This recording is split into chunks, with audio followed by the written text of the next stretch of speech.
declare the meeting, Orange City Council meeting, open on the for the 3rd of October. In the event of an emergency, the building will be evacuated. You will be required to vacate the building by the rear entrance and gather at the breezeway between the library and art gallery buildings. This is a council designated emergency muster point. Under no circumstances is anyone permitted to re-enter the building until all clear has been given. The area deemed safe by authorised personnel. In an event of evacuation, a member of council staff will assist any member of the public with a disability to vacate the building. Late items permitted as what we received most of us councillors, or all of us councillors, 5.4. Couldn't have a mover that we accept that. Thanks, Councillor Floyd, Councillor Mallard. All in agreement? And move. Thank you. 1.1, I ask the CEO to give us in relation to apologies, please. Mr. Mayor, Mr. Deputy Mayor, we have an apology from the Mayor, Councillor Hamling. Thank you. And I would like to also confirm we have Councillor Kinghorn attending via online. Can I have a mover that we accept that? Thank you, Councillor Greenhow. Thank you, Councillor McDonald. All in agreement? And carried. Thank you. Go to 1.2. The council meeting is being live streamed and recorded. By speaking at the council meeting, you agreed to be live streamed and recorded. Please ensure that if and when you speak at this council meeting that you ensure you are respectful to others and use appropriate language at all times. Orange City Council accepts no liability for any defamation or offensive remarks or gestures made during the course of this council meeting. A recording of this council meeting will be made for administrational purposes. Okay, we'll move on to 1.4. As any councillor like to declare any conflict of interest? Thank you, Councillor Evans. Thank you, Mr. Chair. I'll declare a non-pecuniary, non-significant interest in item 2.2 of the Sports and Rec Committee. As I'm a member of Waitara Sports Club, I'll leave and not vote on the item. Thank you. Thank you, Councillor Evans. And we have Councillor Kinghorn online. Thank you. Yes, I'd just like to declare an interest in the Planning and Development Committee item 2.2, the DA, as my husband's company has done work for the applicant. Wonderful. Thank you. And Councillor Floyd. Yeah, thanks, Mr. Deputy Mayor. I've got a non-pecuniary, non-significant interest in the Planning and Development Committee agenda, item 2.2 also. 16 Dolomite Way, as this development is directly across from my street of residence, and I will leave the chamber for transparency. Thank you, Councillor Floyd. Is there any other declaration of conflict of interest? If there's none, those are noted, and we'll move on. Thank you. Okay, we'll move on to the open forum. The council meeting will now adjourn for the conduct of the open forum. Item 4.2, notice of motion, Lord's Place South Working Group. We have Chris Tyack. Could you come to the thing? Thank you. 5 minutes each. Yep. Thank you, Deputy Mayor Gerald and David, CEO of Orange City Council, fellow councillors, staff Mr. of Orange City Tyke, Council. do you mind if I just introduce everybody, please? Thank you. That's okay, sir. On my left here, we have Councillor Whitten, we have Councillor Greenhow, we have Councillor McDonald, we have Councillor Mallard, we have Councillor Stevenson, Councillor Duffy, Councillor Floyd, Councillor Evans, and Councillor Miletto. And online we have Councillor Green. Sorry. Thank you, sir. Thank you very much, Mr. Powell. So I've only ever spoken at two council forums like this. It was before you started Lord's Place. It's now that this council forum's come up. I worked in the main street of Orange for probably 28 years. Been down the corner of Lord's Place and Kite Street with Gary Blowers Real Estate for probably the last, I don't know how long it's now, 8 years roughly.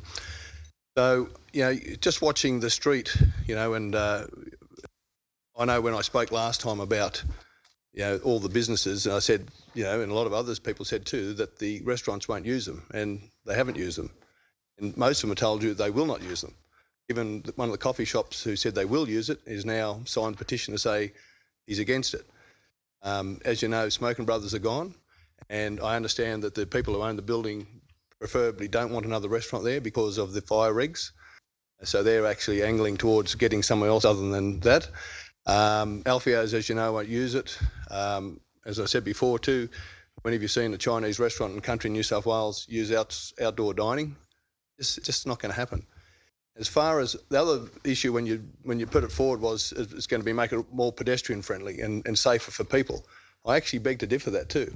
Because you've taken the turning lanes away, you have cars lined up and there's no break in the traffic to get through. And I challenge you to go down there at different times when there are cars lined up and try and get across the road. It's actually hard to get across the road now because you've got no turning lanes. So the cars are banking up. Now I've got photos when the XPT comes in or you know, like busy times, the cars are through, they're up to Summer Street, they're up in front of Big W, people can't get out of Big W, they're up all the way up Kite Street, around Peasy Street, and Senator Evans would attend to this, that does happen. And that's not just because of Lord's Place, but it's just funneling all the traffic down, you know, into one little thing. Also, too, the orange weather, as you know, is not conducive of it. So we had 26 degrees on the weekend, predicted 10 degrees on Thursday. So, you know, you're not going to be people sitting out there on those pods using it. Look, it's just, in my opinion, it's failed. And I think, you know, we should just fall on your sword, reverse it and put it back. I know it's going to cost money, but it's just not working. And, you know, to say that we're going to paint the flower pots is going to make people sit there, that's just fanciful, you know. It's not going to happen. I'm sorry, you know. It's just, you know, you just think outside the square. It's just not working. Thank you very much. Listen to me. Thank you. Thank you.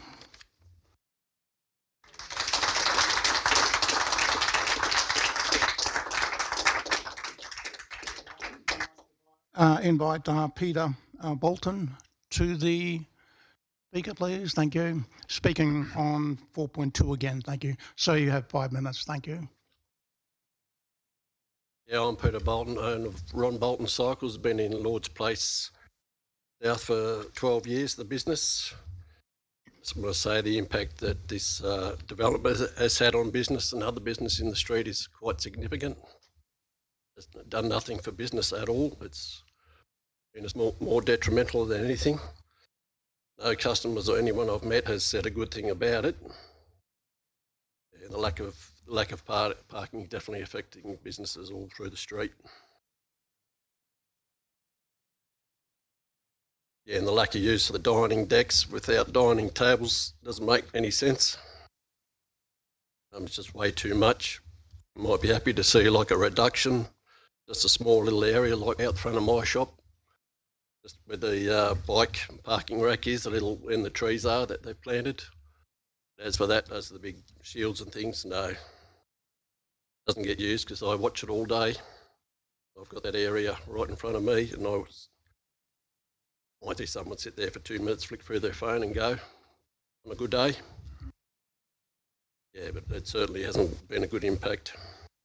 I'd like to see, yeah, most of it gone, but maybe keep a couple of trees and little areas around the trees, maybe in front of Crammer and things like that. I don't think too bad, but as for the eastern side where I am, no. Not going to work any of those seating areas. They don't work because I'm there all day watching it, so. Yeah, I'd like to see some changes because it hasn't helped anyone in the street. No one's got a good thing to say. Very much. Okay. Thank you, sir.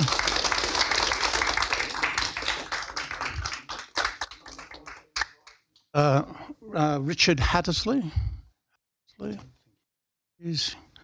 don't see him here.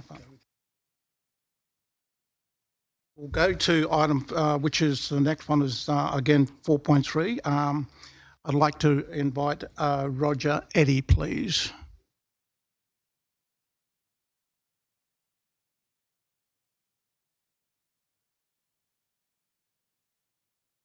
Good afternoon, councillors, general public, people that are all here, either supporting your belief in the project one way or another. I've been in Lord's Place for 38 years. I'm probably what you'd deem a local down there, and I've operated a business down there for 37 years. As part of operating that business, I'm a real estate agent. Yes, things have changed over the years. We don't have the number of people that come and tap on our window anymore looking at houses because there is a lot of things that are done online. But the general public still want to be able to come in to the various businesses located in the street to talk to the principals, the business people, but also discuss matters that are important to them. Whether you're a retailer, medical, restaurant, very diverse in the street, but Lord's Place has always been the financial and business street of Orange. It always has been and has not changed. There are aldermen here that have operated businesses in Lord's Place. They know exactly what is required for a business. Unfortunately, with COVID and everything else that came into effect, it has affected a lot of businesses. The nail in the coffin for some of those businesses was the project for Lord's Place South. By what council have done, they've actually taken a lot of customers, clients and people out of the street. Like anything, for a streetscape to operate the way that it does, you've got to entice people to come to the street. Unfortunately, with what Orange City Council have done, they've actually taken people out of the street. There's no longer the volume of people, the volume of cars, and unfortunately, we are a retiring population. People are reliant on transport to get to the different businesses, whether it be because of the fact, yes, they want to be there because they can park out the front, but more importantly, that they can access all those businesses. In a lot of cases, they're unable to access the businesses because of now the lack of car parking spaces, but on top of that, the time factor. A lot of people coming into a lot of businesses require more than half an hour. It used to be 15 minutes was the time limits. That was changed, but it needs to go back to the hour.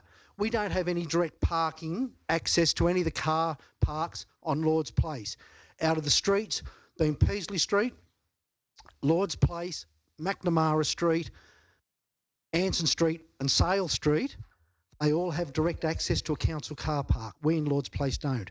So physically, people that come to the street, they have to park away from the business houses. They have to then walk to the business houses. A lot of those people are disabled, a lot of them are elderly and aged, and a lot of them take the view, well, if we can't get a park out the front of where we want to go, we'll go elsewhere. Because Orange is over-serviced in a lot of industries and a lot of businesses, and it's very competitive. And it is very competitive. Orange is a very competitive city, but it's a wealthy city and it's a great city. For anyone that's been here and in business, everyone makes money out of Orange. And it's all about the service you provide, but as part of that service we provide, it's been able to have accessibility, and we don't have that. Dining decks and the chairs and the seating out the front of most of the buildings now in Lord's Place are there to target the restaurants. Restaurants in the street are only minimal compared to all the other tenants that are in the street. A lot of the aldermen have received an email from me this afternoon at 9 minutes past 3. I don't know whether you read it, but effectively the numbers in the street are general offices, 24 in total, retail, 7 outlets, restaurant food, 4, coffee food, 3, health and fitness, 2, beauty salon, hair salon, 3, and the Hotel Canobolas, of course, which gives a total of 44. Of those 44 businesses, they only get access off Lord's Place South. I haven't included the businesses located in the precinct, the Commonwealth Bank, Blowers Real Estate, and of course the accountants and the gym on top of the old OPR building. But as I said, Lord's Place has always been a business street. It was never a food street, never has been, and unfortunately never will be. What's happened over the years, we've seen them come and go. The existing building that only ever had a restaurant in it and still remains a restaurant is actually where Allcorns used to be. That building is now, unfortunately, it's the Hog's Breath, and Hog's Breath has closed down because of the fact that the franchisee couldn't make the business operate because of what's happened in the street. How many more businesses are we going to see closed down in the street before common sense prevails and all of a sudden it's a case of, okay, we understand it's not the food street, it's not the eat street. The Eat Street should have been over here at Robinson Park. It should have been at Cook Park. It could have been in Post Office Lane.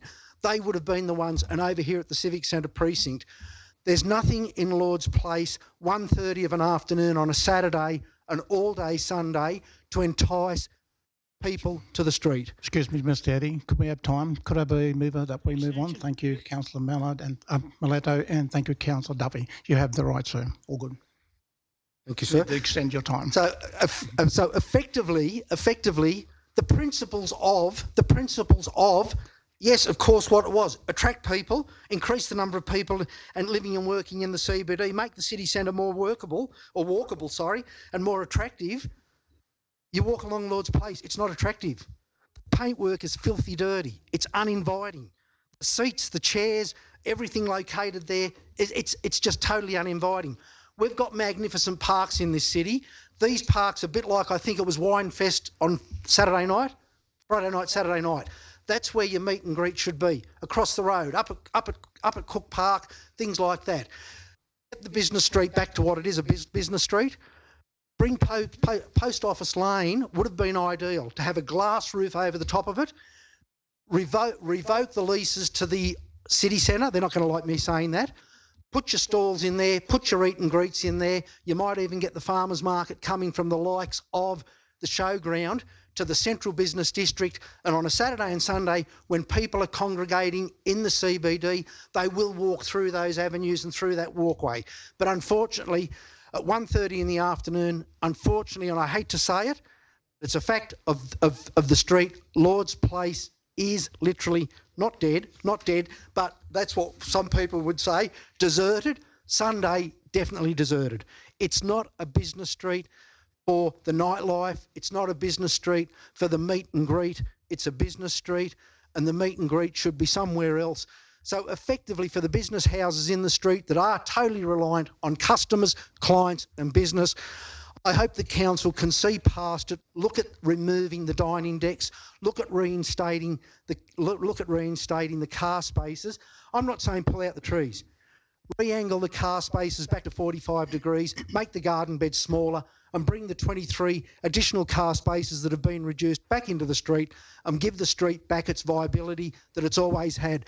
That street has been the business street in Orange earlier than the 1900s. Bring it back to what it is, the business street of the CBD. Thank you, councillors.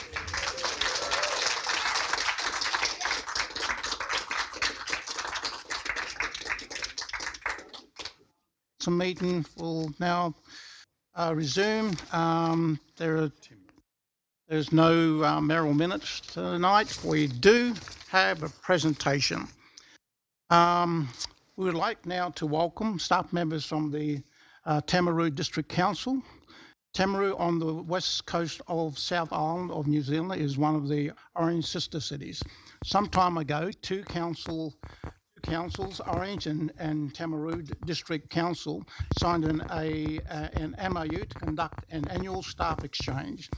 The aim is to share ideas, knowledge between staff, build connection between two cities. After delays due to the pandemic, this is the first time the Tamara has sent two staff members to Orange.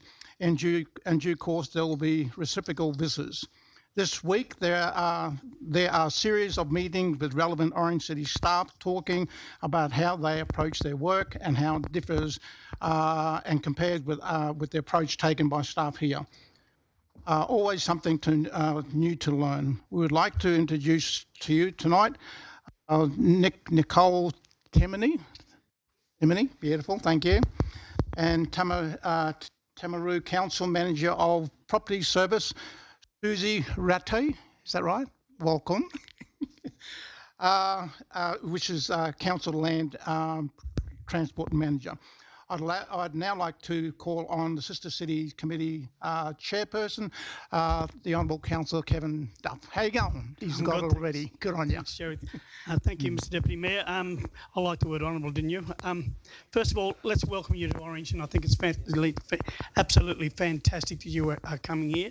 I mentioned to you a little bit earlier on, I've been to Timaru a number of times, and I'm really impressed with the way you join together the old and the new buildings, and I think it's absolutely fantastic. And I hope that that's something you brought to our council, and it's hoping you can take something back that you've learnt from us. I think it's absolutely special that you are here. It's the reason why we have sister cities and those type of things, so we can share our commonality that we have and learn from each other. I also did mention to you, did you give us any rugby tips? We can't play rugby. We struggle a little bit there. But just say a few words and tell us what you think. Well, first of all, sort of a Maori greeting, kia ora, and Nicole Temni aho. We go tēnā koutou to 1, tēnā koutou to 2, and tēnā koutou as a welcome to the group. But we've had a great, thank you very much. We've had a great time. We've been here since Friday evening, and we've enjoyed your wine festival. We were asked specifically, you must be here on Friday. Come and join in the wine festival. So we were hosted by Ian and Rachel. It was a really, really lovely evening. And Saturday and Sunday, we've been wandering around your town, and we've been to your gardens, your botanic gardens, and up and down your streets and onto your new suburbs. And around, and Susie's been taking photographs of your potholes. We've got lots of those as well. Lots of commonalities, but we're here to share our knowledge and the ways of the things that we're doing within our council and our staff, but we're also learning from your staff, so it's been a great exchange. Yes, just to reflect on what Nicole has said, it's been a fantastic time here. Have certainly enjoyed meeting with your staff and some councillors tonight. It's been fantastic to see what Orange City is doing. A beautiful, beautiful city. Really have enjoyed our time here. Be sad to say goodbye, but hopefully we'll be able to welcome some staff and maybe some councillors over in the future. So thank you very much for your time, and have a great meeting tonight. Thank you very much. Thank you, Mr. Deputy Mayor. And here's a small present to go with this. Take that back to your council, and hopefully you'll put it on display, because we'll put yours on display. Thank you very much. Same back to you. Thank you. Thank you.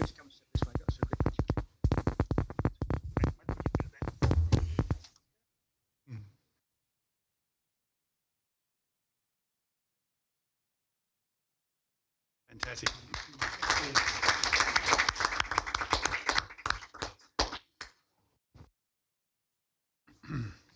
Thank you, Councillor Duffy. Thank you, visitors. Good to have this here. Ian, thank you very much. We'll now move on to point 3, the confirmation of the minutes of the previous meeting. Move the minutes, Mr. Thank you, Councillor Whitten. Thank you, Councillor Greenhow. Any speakers on those there? No speakers. Okay, we'll move that. That we move these. Accept those minutes. All hands up to accept them, and unanimously. Thank you very much. Now, usually now we adjourn for the policy committee, but I see so many wonderful folk here today would like to probably hear the debate on the 4.1, 4.2 and 4.3. I'd like a mover that we bring those forward.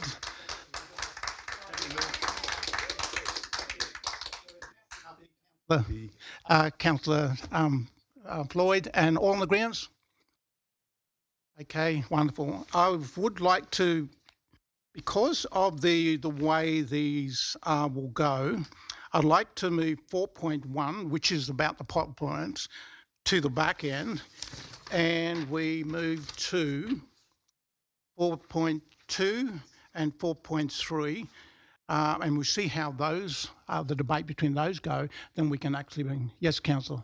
I'll speak against moving those. I mean, I want to hear all the arguments, so I don't see any reason to change the order.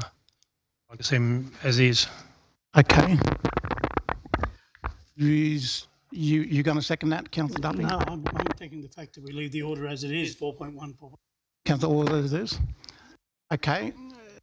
I'll speak in favour of rearranging. Look, it just makes sense, as he said, given depending on how votes go, it just makes sense to move that later on. I'll support moving 4.1 after 4.3. My reasoning behind that is we're talking about the pot plants within the bigger picture, that we move to the bigger picture, And then whichever way the other two motions go, whether it's reinstate or working party, then we can talk about the pot plants. At this point in time, we'll be talking about the pot plants and be maybe null and void at the end of the day. So that's my reason behind moving that forward. Okay, now We vote on that?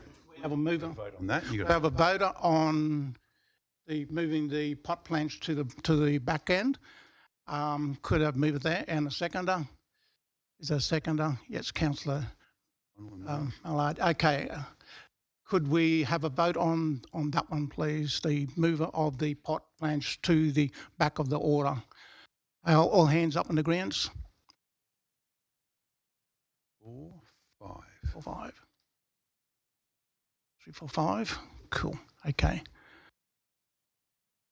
Okay, so we've got 5 votes to move the pot plans back to the back end of the 4.2 and 4.3. Now, those against, please.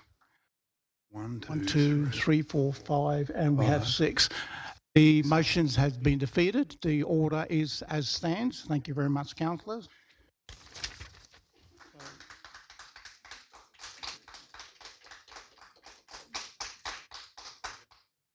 Okay. Councillor Whitten, would you like to move this one here, which is, and the seconder for this one here, which is the 4.1? Thank you, Mr. Mayor. Could I have a Deputy seconder, Mayor, please? I'll put the motion as printed to the chamber. A few weeks ago, at the last meeting, the council looked at, we had a motion before us to do work art on those pot plants, and it is my opinion, as you will see tonight in item 4.3, that the community and the businesses of Orange do not want Lord's Place in its existing state.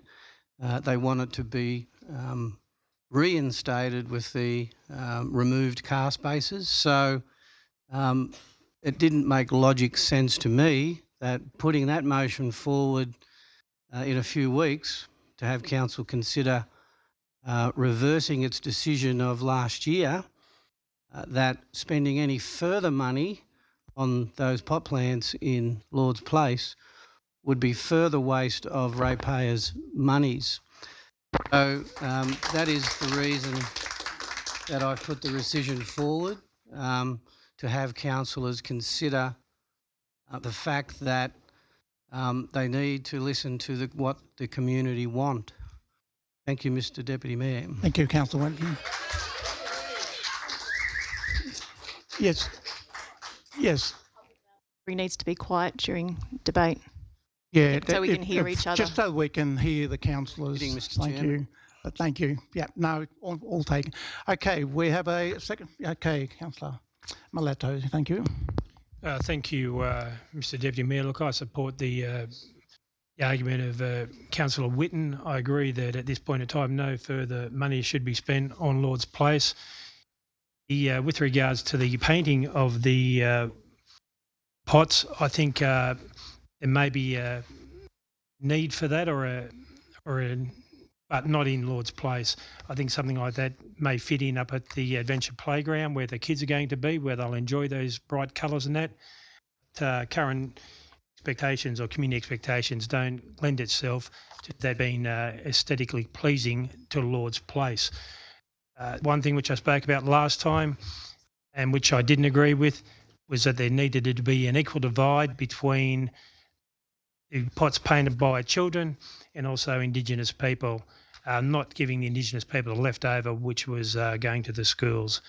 So I believe that we are all equal and should all be given the equal opportunity to paint those pots, but they should also be positioned in appropriate areas. And as is if they get painted by Indigenous people, sure that a suitable location would be found where that everybody could acknowledge those and appreciate the significance of them. Thank you. Thank you, Councillor Miletto. Any other speakers? Councillor Floyd. Yeah, thank you, Mr. Deputy Mayor.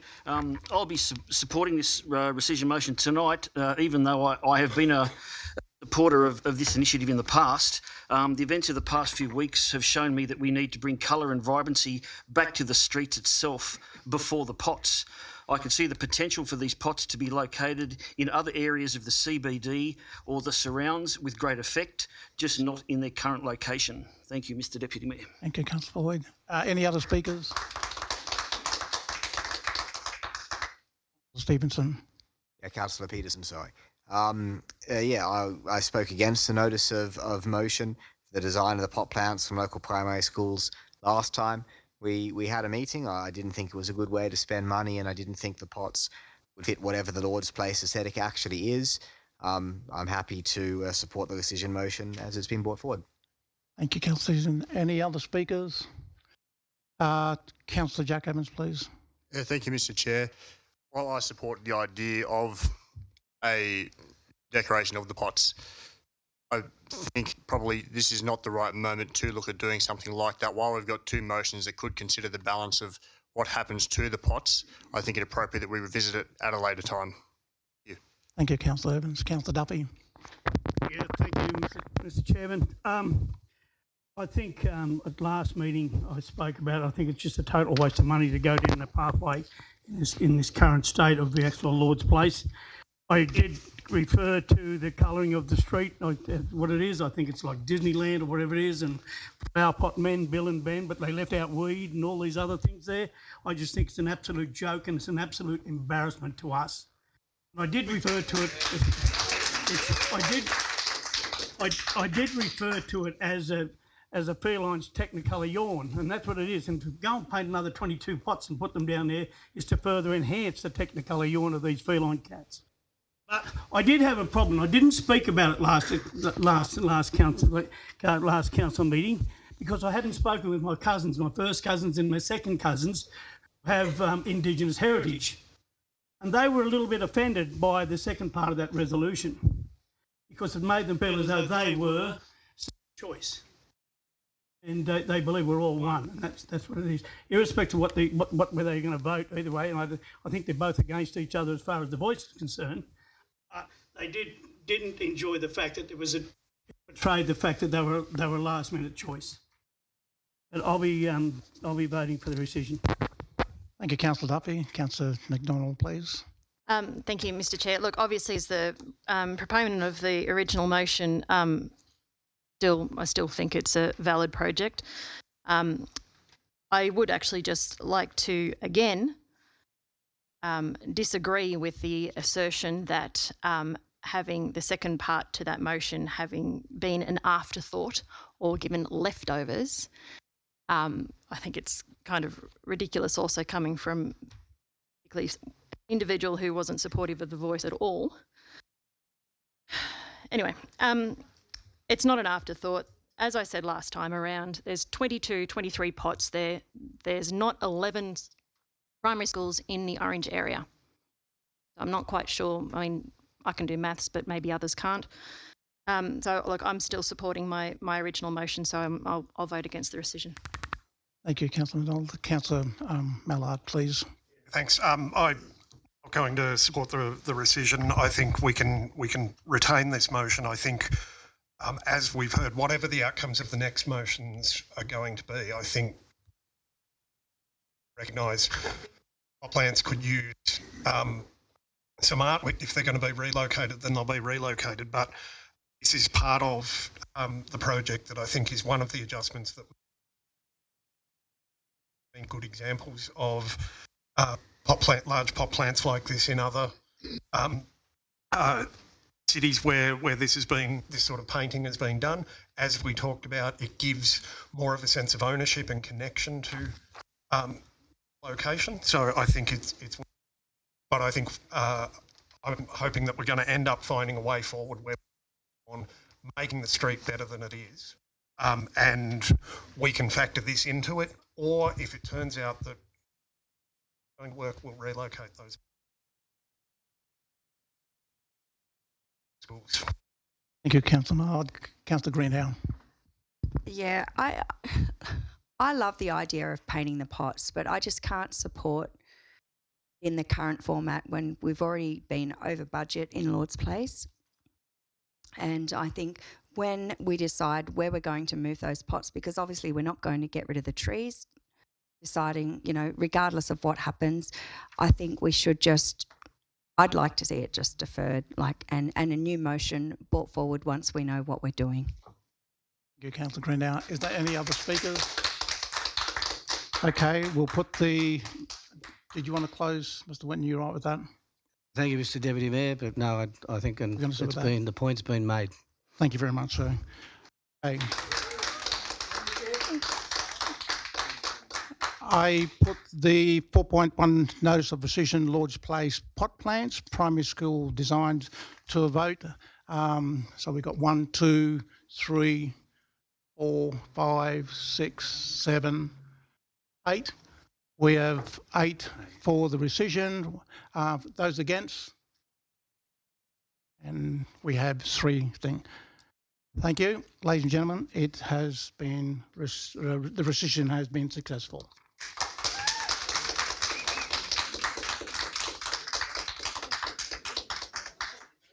Point 2, notice of motion Lord's Place South Working Group. Councillor Evan, would you like to open, please? Yeah, thank you, Mr. Chair. I'll move the motion. I'll get a seconder. I'll second that. Councillor McDonald. Mr. Chair, while I'm a supporter of this project and the idea of a pedestrian-friendly area, I'll acknowledge that there are definitely some aspects that are not working. Upon receipt of a petition from the Orange Residents and Ratepayers Association, myself, along with the other councillors who have coincided in this motion, have taken it upon ourselves to put forward a working group for Lord's Place South. While the petition raises some valid questions, it does not explicitly say the project must be reversed in its entirety.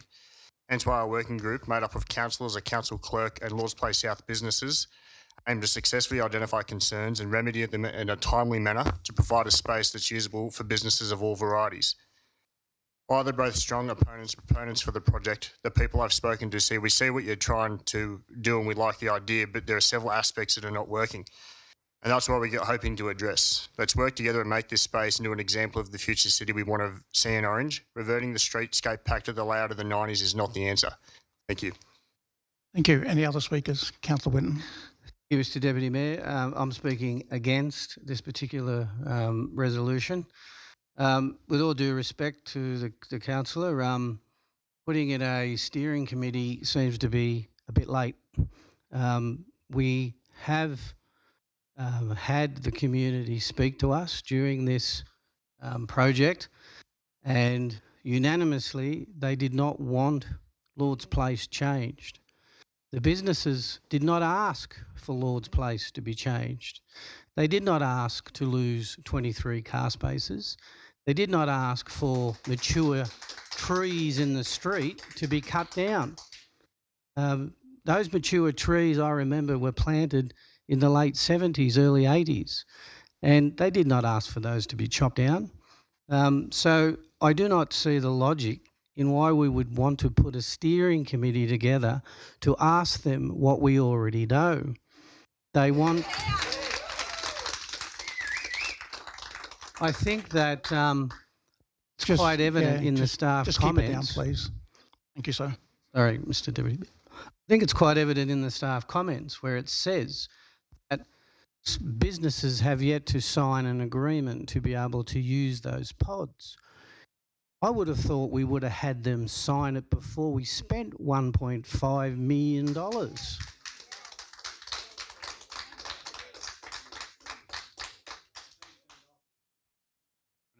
No, I'm back again, I think. You're right. So, Mr Deputy Mayor, here's the reason that I'm speaking against this motion. We call it in business, we call it commitment bias. Commitment bias is where, I'll give you an example. Think of a mosquito. A mosquito flies into the purple light. He knows he shouldn't fly into the purple light because he's going to die. But he's committed to doing that because he is too stubborn to change his mind. So before we fly into the purple light tonight, I say, listen to the people. Thank you.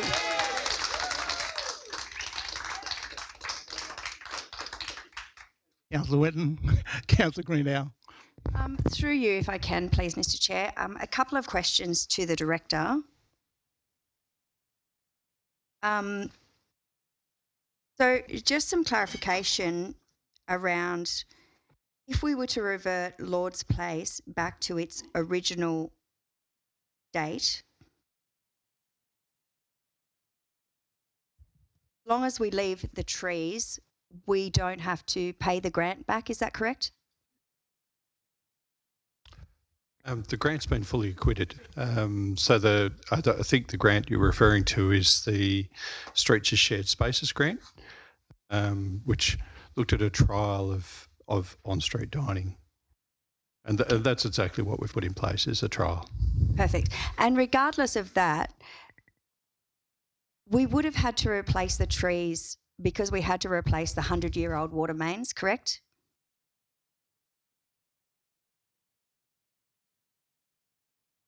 With respect to this, we did replace the water mains there as well, and the existing trees would have formed a barrier to doing some of that work, but it's not that the work couldn't be done with those trees in place. So, okay, thank you. The trees in place, though, were an issue as far as root growth and what have you. So, and some of them weren't doing too well in a fairly compacted environment, particularly if they've been planted in the late 70s, early 80s. That's 40 odd years ago. And they certainly weren't looking like 40-year-old mature trees. Thank you. Thank you. You finished, Councillor Greenow? Yes, thank you. Thank you. Councillor McDonald, please. Thank you, Mr. Chair. Through you again to the Director. Just for a point of clarification, if we're talking this motion not getting up and the possibility of returning the street to what it was, would we be talking removing the trees and the tree cells? No, the whole idea of that's one thing that the grant did require was the permanent replacement of the trees into the tree cells was part of the grant that stays as a permanent aspect. Given that they will remain, yeah, and the design of the street and the layout of the tree pits, am I correct in assuming that we actually cannot return the 23 spaces parking because of the layout of those, the double planting and the angle of those trees and the pits? You certainly wouldn't get all 23 spaces back. Look, obviously as a supporter of the motion, I'm going to speak in favour of it. I've never been someone who wants to throw in the towel when something gets a bit tricky.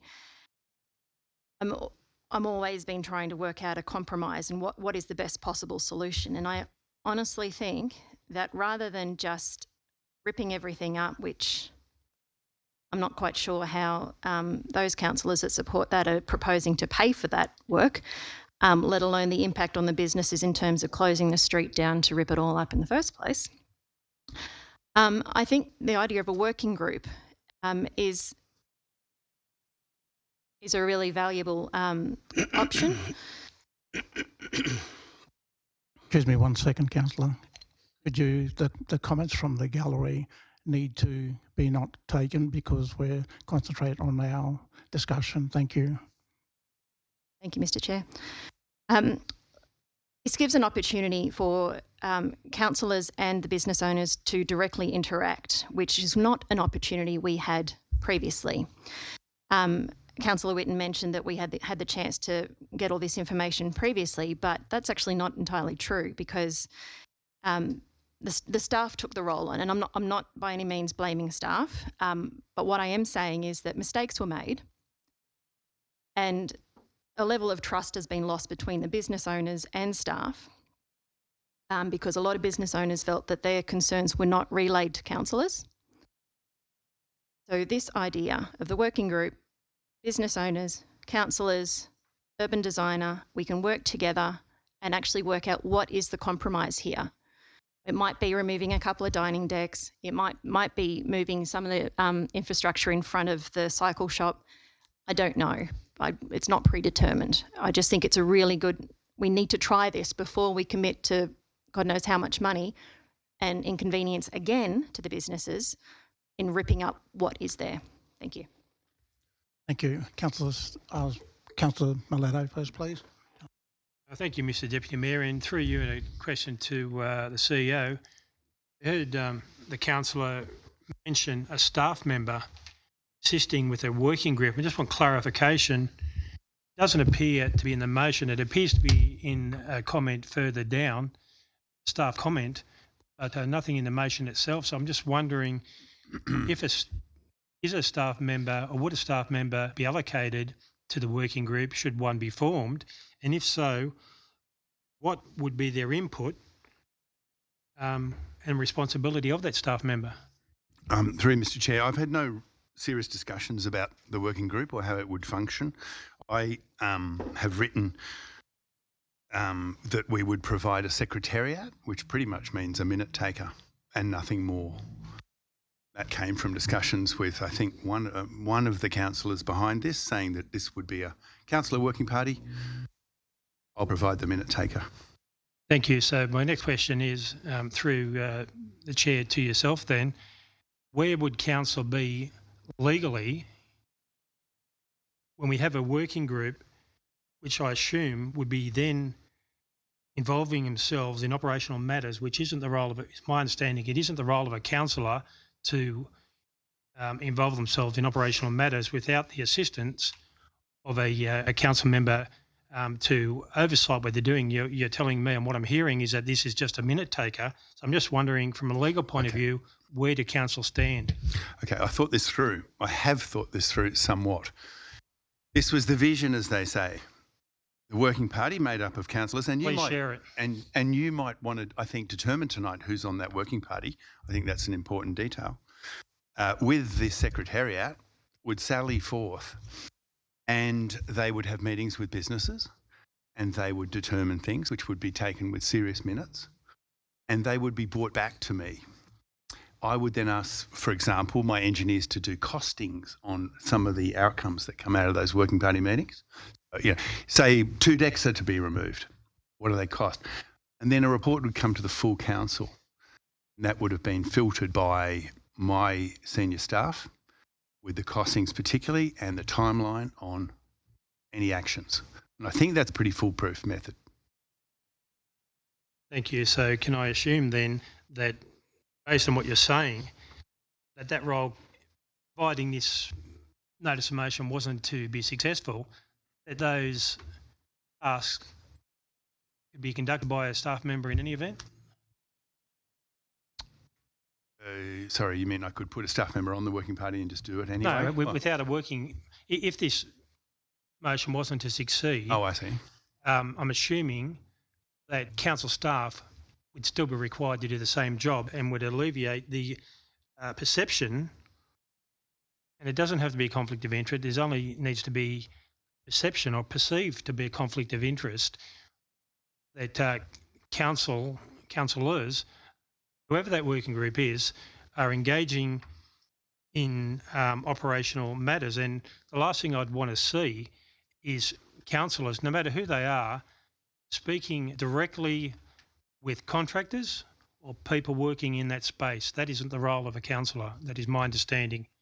I'm concerned that would leave council open to, and I dare say, an ICAC inquiry or something like that. This has potential to do that if you do not have the right systems in place and the staff allocated to oversight what's going to happen here. Look, I think my method could work, but I haven't really had the chance to do it in detail. But you're right, we need to be very careful about what process we apply should the working party get up. Thank you. Thank you. So Councillor Peterson, please. Yeah, thank you. So I speak in favour. Certainly, I'm a doctor, not an architect, but it doesn't look like $1 million worth of work to my untrained eye. I'm not happy with the unilateral decisions. Obviously, they haven't worked as well as desired so far. And even if the next motion gets up and we're going to remove the Lord's Place, let's not do that unilaterally. Let's do it in collaboration with the businesses that are already there that might be able to discuss, what bits of architecture get removed and what stay. So I think a working party would be a good way to allow any sort of whatever work we do from here to be done, not unilaterally. I guess the only thing to be concerned about is that if there is a working party, it goes in with no preconceived ideas. It's not a way for us to try to push our agenda on it. It has all options on the table, including the removal, and it needs to be done quickly. It can't be a way that just drags this process out further. But I think regardless of what stays and what goes, having some sort of working group to do better with the communication with business owners makes a lot of sense. Thank you, Councillor President. Could I have Councillor Duffy, please? Yes, thank you, Mr. Chairman. I won't keep you long. Council already had a working group. Speak in your microphone, Councillor Duffy. We've got Zoom people. It's not on. Yeah, that's it. Good on you, mate. Thank you. Thank you, Mr. Chairman. Council already had a working group working with the business houses in Lord's Place after it made the decision, Councillor Whitten says. Now, that committee folded. It became because they realised it became futile, because they weren't being listened to and council was going to push ahead in its own right. Just going to go ahead and do what it wanted to do, and that's exactly what's happened. Dot point 2, it appears to be laughable when you consider what's been said above. Go to dot point 3 and explore the businesses have already gone broke and moved. And in the pop-up thing, I don't know where it was actually held in Lord's Place, but the issue of the Ophir car park was brought up. We're going to build this massive big car park up here. We've got everything happen. Where is it? Where's the EIS that says that a car park and a multi-storey car park can go there in the first place? It's going to be years away before something like that happens, and it was wrong of council, as far as I'm concerned, to go down that pathway. Even suggest that there was going to be a multi-storey park to try and appease the issues. And dot point 4 is only waiting for more business to hit the wall. And I hope Councillor Evans explains to the chamber and the crowd that's here to listen to what our debate's about, of what Sal from Alfio's told him when he suggested he have another 6 months. Are you going to wait till I go completely broke? And we just heard from a speaker here tell us that the businesses are hitting wall and some have already left. And I just got a message here before from another long-standing business there. They've gone under because their franchise has lost in excess of around about $400,000. Not good, councillors. That's it. I've been against this from word go, and it's been totally inappropriate from all the way along. And I also want to take this opportunity to apologise to those businesses who have struggled through this and put up with what we've delivered to them. And I especially want to apologise to Alfio, Sal and his family, because Joe has been down there for nearly 5 decades. Like Roger Eddy, the real estate man, he's been down there for a long while. But Joe has been down there for nearly 5 decades, a great citizen of our town and a great businessman of our town. And we gave him hell for the last 12 months of his life because he was terminally ill. Not fair and not a good look. I'm supporting this.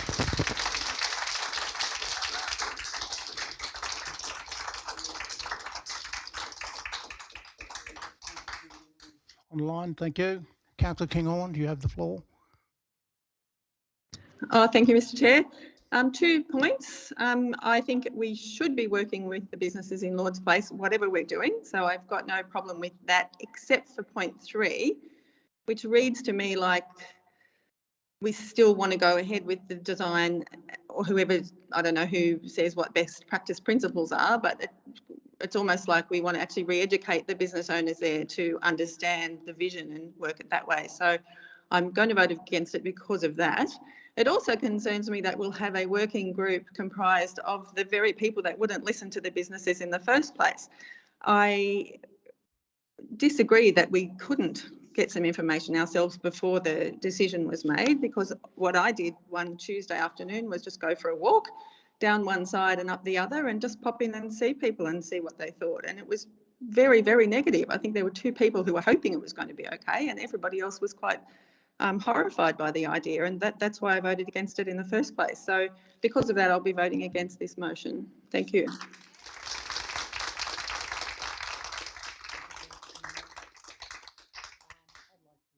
Speak for the motion before I hand it back to Councillor Jack Evans. I have heard of the comments today, and also from the audience and also from the councillors here today. I suppose it's, to me personally, it's about communication. From the get-go, it seems like there's just been a miscommunication. And this motion, and I did sign on it, was to really sit down again and unpack and just talk. I understand that there's a few legitimate legalities, that kind of thing, but the 3 councillors, including myself, that signed on it, was really just wanting to say, okay, we just want to hear from you. Let's hear from you. I've been in meetings prior to it coming to the chamber here, before it was moved and work proceeded. On a couple of those times, unfortunately, there was a third what's here tonight. So it's good to see the community coming up and saying, listen, this is what we desire to do. But our motion is of goodwill. Our motion is of goodwill. We want to simply just sit down and have a chat and say, rightio, which way is it going to go? If not, then if this motion does not go forward, then we will go back to the next one where the director's already mentioned that it'll be ripped up and we'll go back to it. Then everybody hopefully will move forward on this here. So I appreciate all the council speaking. I appreciate the audience for speaking. I'm going to hand it back to Councillor Jack Evans. I have a question. You were going to let me ask a question a moment ago. Oh, sorry. Sorry, Councillor. If I may, when you're finished. Yes, sir. Thank you, Mr. Deputy Mayor. 2 questions. There doesn't seem to be a timeline in this motion, so we wait till the businesses go broke, or is there a time frame in here or a target? 2, the working party, a question through you to the CEO, and it was sort of asked by Councillor Miletto, but my understanding is under the Act, for process purposes, is that if this steering committee was formed, it would have no delegation of council, right? Because it's not a standing committee. It would serve no purposes, right? And if there's no council staff on it, then it's basically a caucus of councillors talking to businesses. So really, it's got no authority. Through Mr. Chair. Oh, sorry. Would you like an answer? Sorry. I'd like to answer that, Mr. Chair. So 2 things. I'd like clarification on what the composition of the committee is tonight before this is voted on, and that partially answers Councillor Witten's comments. To talk about the Act, as I've said, I'm assuming the working party would have a secretariat on it. There would be proper minutes taken. Then those minutes would come back to me. I would action a proper report, which would then come back to the full council. How am I going, movers? So there is a process, but composition would be useful, because if we leave this meeting tonight and this gets up, who's on the working party? We don't have a definition tonight. Is it all of you? 4 of you? The movers? I think it's a valid thing to know. Yep. And I suppose the other question is the objective or the time frame. Is it before Christmas we're going to have it resolved? I'll let Councillor Evans close on it there, but at this moment, thank you, Councillor. It's not in the motion. Thank you. Thanks, Mr. Deputy Mayor. Yeah, I'm speaking in support of the motion. I think I look at this motion compared to the one that we're going to talk about. I don't see that we can talk about reinstatement, and that's not to say that anyone is arguing that we should leave Lord's Place as it is right now. I think we all recognise, I know myself and lots of people who understand the vision of not just the Lord's Place South project, but the entire CBD transformation project that's been rolling for the last few years, engaged in the consultation with back in 2018, that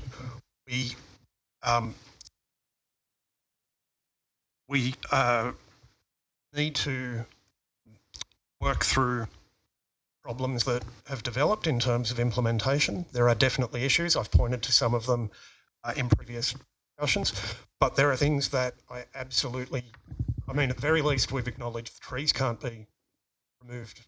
The ones that have been installed, the ones that were there before can't be reinstated.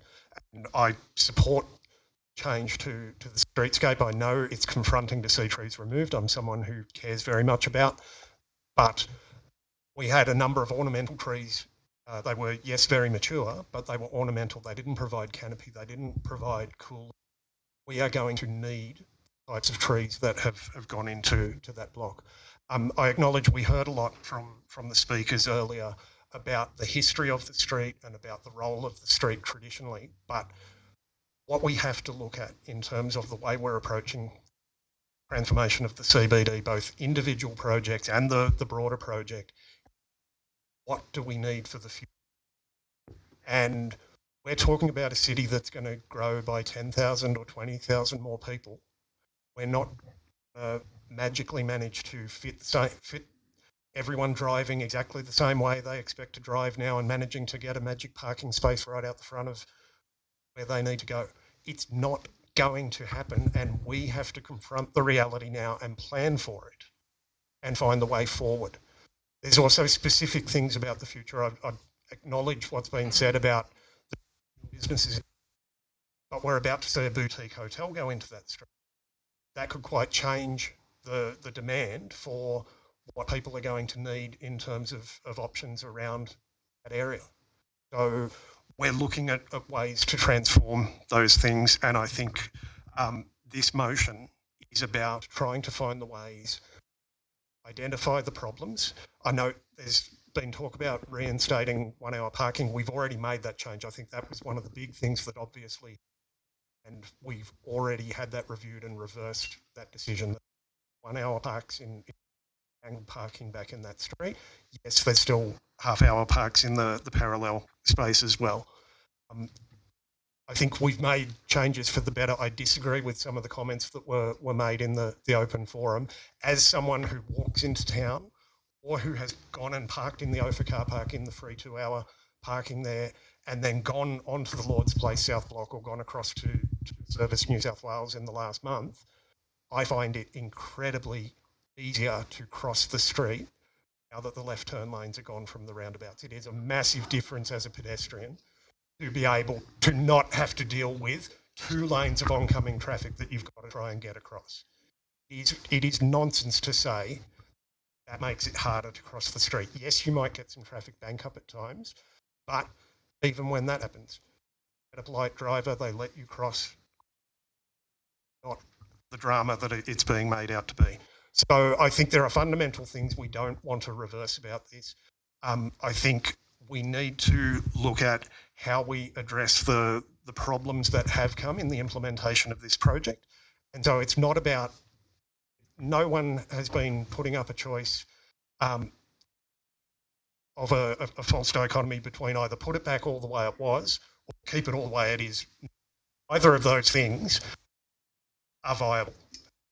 What we need to do, find how can we make it better than it is, achieve the thing that we do need to achieve in the city, which is make it better for people to be able to walk in, to get across streets, not be impeded by walls of traffic on every single street, and to make it so that streetscapes are going to become more inviting. Because as much as there are problems with the implementation now, it's not as if that was an aesthetically block when it was just wall-to-wall concrete and asphalt, and most of it for the cars and just narrow footpaths for the pedestrians. Thanks. Thank you, Councillor Mallard. I will. Sorry. Do the motion be put? You want to close, Councillor Evans? Let's go to the vote. You want will we put the motion to a vote on the South Lord South Place Working Group? All four? Keep your hands up for a second. 1, 2, 3, 4, 5. 5. You're 5, yep. Okay, and those against? 2, 1, 2, 3, 4, 5, 6. And 5 is 11, that's the number. That's 11. 6, 5. The motion 4.2 has been defeated.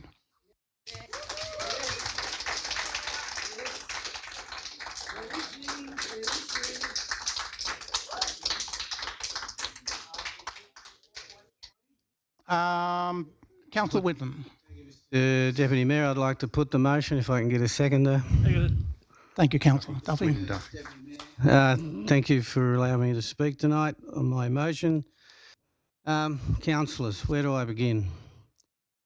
As a councillor, we get given 4 tools to do our job. One of those are staff reports on everything that we deal with. The next one is our own research based on those reports. Then we speak and listen to the community. And then the fourth one, which is the most valuable tool you'll ever have as a councillor. But you need to understand what it gives you, because when you use it, you impact people's lives for the good or for the worst, and that's your vote.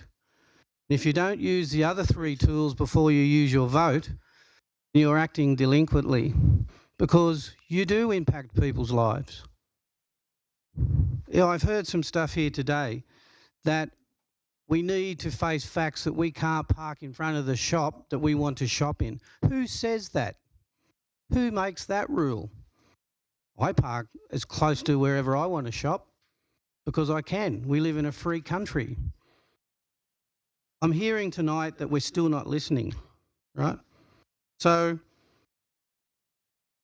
the people in that street who own businesses, anyone in this chamber who has owned a business, who has put their family assets on the line to run that business and then have other things impact them that they have no control over because the people they're speaking to aren't listening, is not throwing in the towel.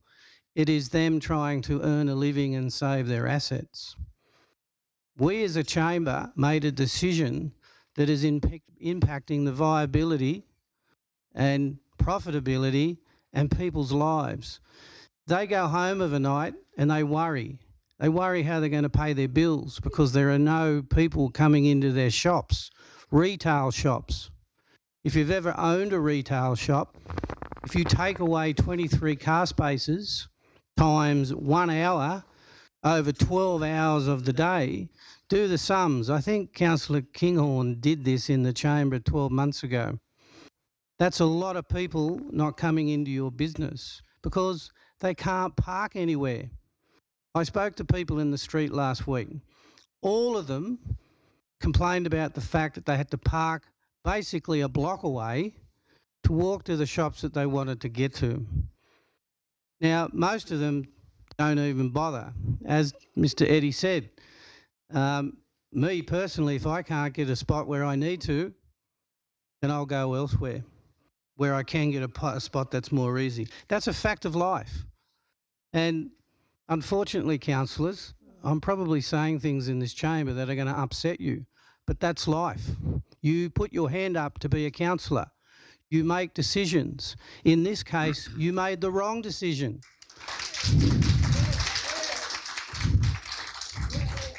But your vote, you can still fix it.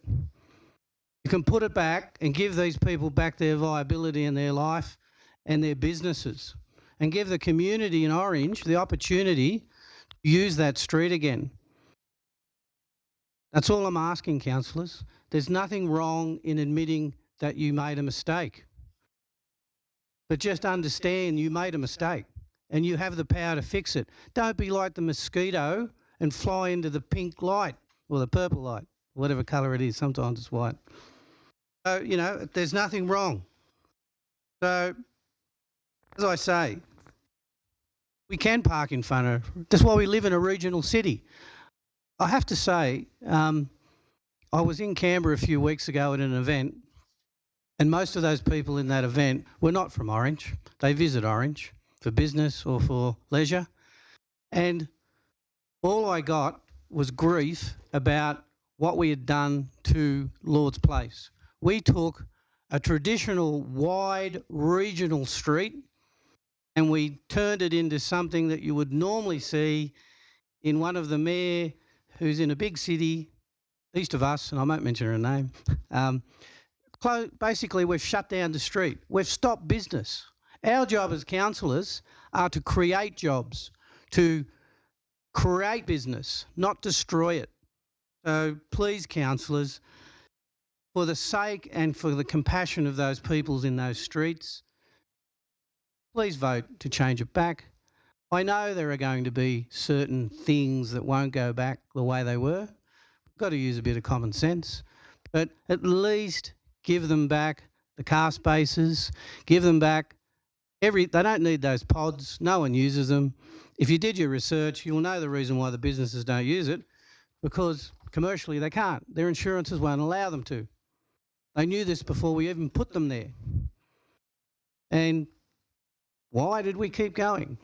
So, again, councillors, please use your vote responsibly tonight and give Orange back its regional, beautiful wide streets and its car spaces for the elderly, the disabled, and those who don't like walking, who choose to park in front of a shop because they want to, not because councillors have told them they're not allowed to.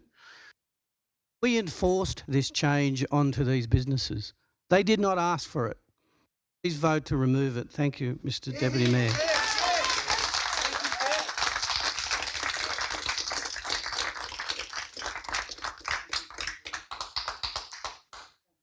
Please. This has probably been the most important decision that I've had to make as a councillor. I'm one with a lot of sayings that if we always do what we've always done, we'll always get what we've always got. So we need to embrace change and so forth. I'm a strong believer, nothing's ever black and white, there's always shades of grey. But in this case, we have to listen to the community, and I think I'm going to own it. We made the wrong decision.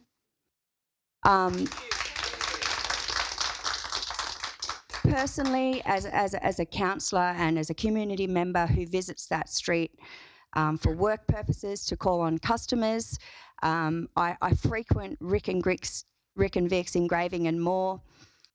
At the end of year, you're carrying in boxes and boxes of trophies, perpetual trophies.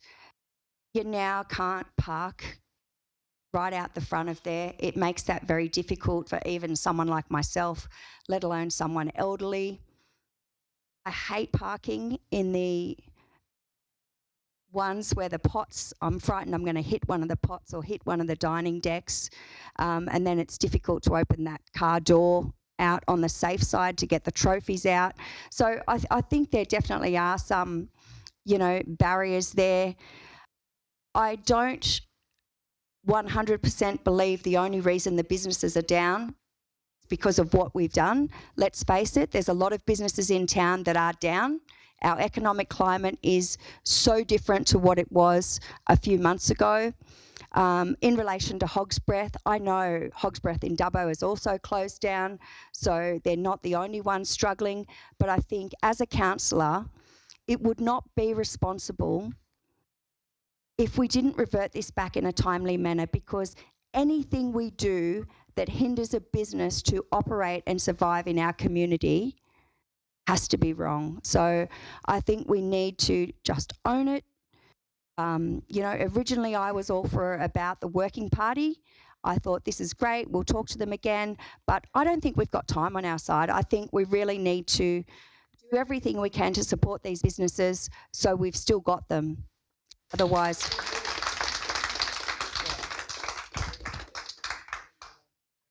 Mr. Deputy Mayor, I would like to propose an amendment to the notice of motion, if I could, and get a.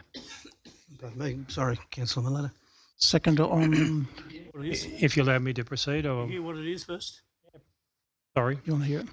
there are a number of points which I would like to include in an amendment. Number one, that the current dining rest desk located directly out the front of Nimrod's coffee shop, main man barbers on the eastern side of Lord's Place remain in situ, that the current dining rest area located directly at the front of Crema on Lords and on the western side of Lords remain in situ, however, be upgraded with seating, etc., to an appropriate standard to meet user expectations, that the area referred to in point 2, which we've just discussed, be extended a further 2.5 metres to incorporate the current overhead structure that is currently in place. The approximate area should not encroach any further south than there's a green marking which already exists, but allows for safe vehicles to park there. Upgrading seating in that area, etc., in both areas should be included to an appropriate standard that meets user expectations, and that the paint on the road curbing be removed, and that all trees remain in their current locations. And if I can get a second, I can speak to it. For discussion. Councillor Stevenson seconds it. Councillor Peterson. Thank you, councillors. The reason why I'm asking for an amendment to the motion is because I believe that there is an opportunity here to compromise on a difference of opinion. Everybody would agree that the current infrastructure doesn't meet community expectations. The reason why I'm proposing these amendments is because I've been approached by numerous senior people who have indicated that when they walk that area down there, they need a rest. And as councillors will be aware, Orange does have an ageing population, and we also need to consider the needs of everybody, not just younger people. And as people get older, they need rest stops. And we've got a car park, the AFA car park, and people who can't get a park in Lord's Place will often park there. And so they need, depending on where they're going, they need to a rest break. I believe that the amendments may offer a sensible compromise to address the concerns that have been raised by ratepayers in their community overall. I believe that council should also be investigating grant funding opportunities with a view of upgrading and improving footpaths on both sides of Lord's Place. These footpaths should be more appealing, more safer, and they are a gateway from Summer Street to the AFA car park. Thank you for considering, councillors. Any speakers on the... Yes, Councillor. Looks like I'm the only one who wants to speak, Mr Chairman. I'm speaking against the motion, the amendment, because I've already spoken on the motion, and I will reserve my right for the speaking at the end of the debate. The reason I speak against Councillor Miletto's amendment is because it has no mention of any removal. So if the amendment was to become the motion, it nullifies the reinstatement of Lord's Place, right? Sorry. Because it is a new motion, right? It's not an amendment to my motion. It is an amendment as a new motion. Can I just, point of order, if I can make myself clearer? I want Lord's Place to be restored to its original state of including these things.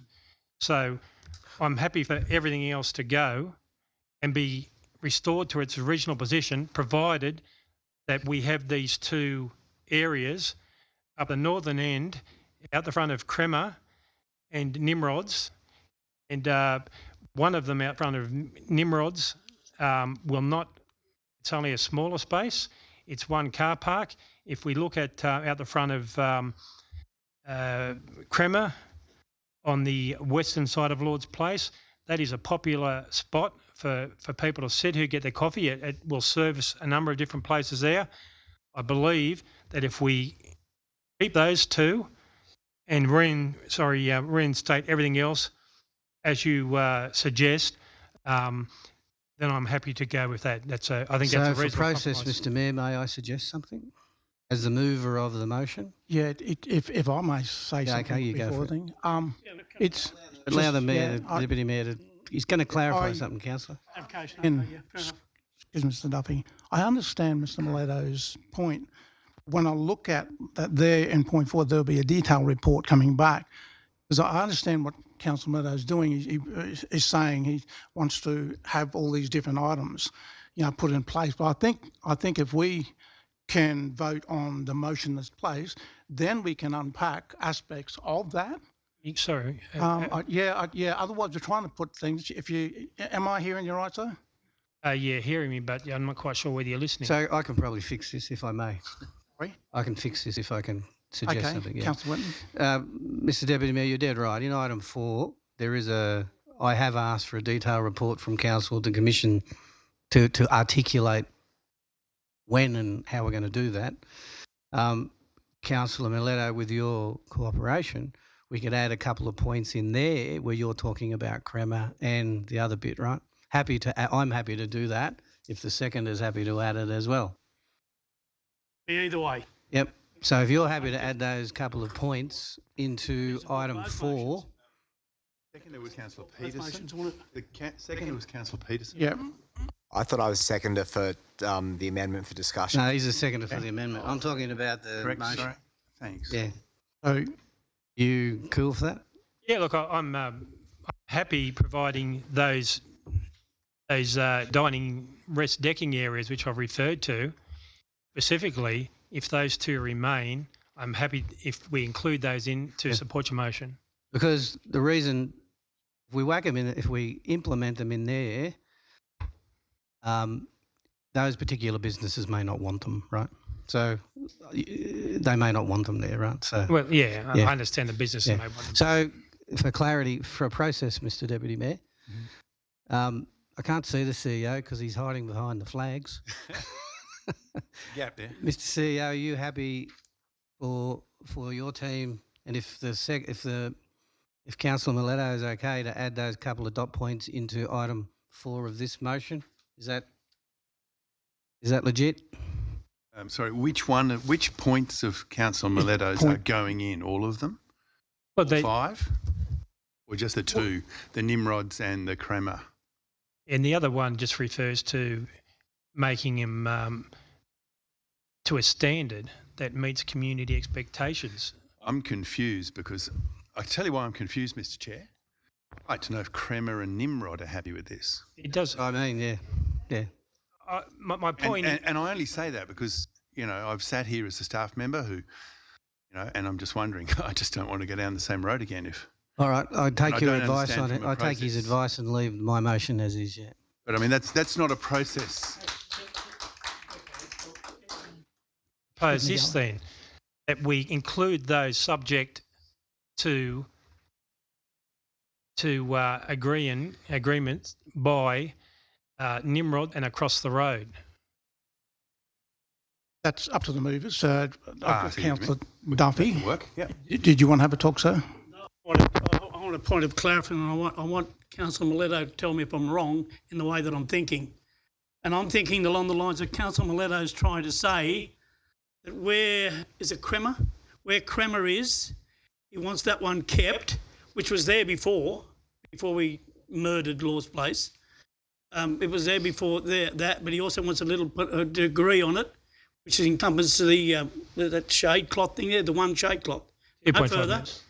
You go across the road to the, what's the name of the business there? There's a hairdresser and the other one. Nimrod? Yep, Nimrod. Nimrod, yeah, thank you. Always help me out. And you want that one to remain, is that correct? Correct. And there's any further, and you're quite willing to take all the information that Councillor Whitten's putting on his motion as a removal of everything else. Get out of the street. Yes. And give us our car parks. I am. Just wish you'd talk a little bit more to each other because I want to support both of you. Because I know what I'm saying is I'll speak for the amendment because the amendment is something that's there before on Crema, and the other one is virtually a non-event anyway but it assists people lining up at that hairdresser, which has spoken with me as well, and the other little shop there. Those two, but everything else goes. Everything else goes. And I may as well, while I'm at it, I'll speak for the motion as well. Because why don't we put those 2 points in our motion? Because I haven't got all night. I'm happy to put those 2 points.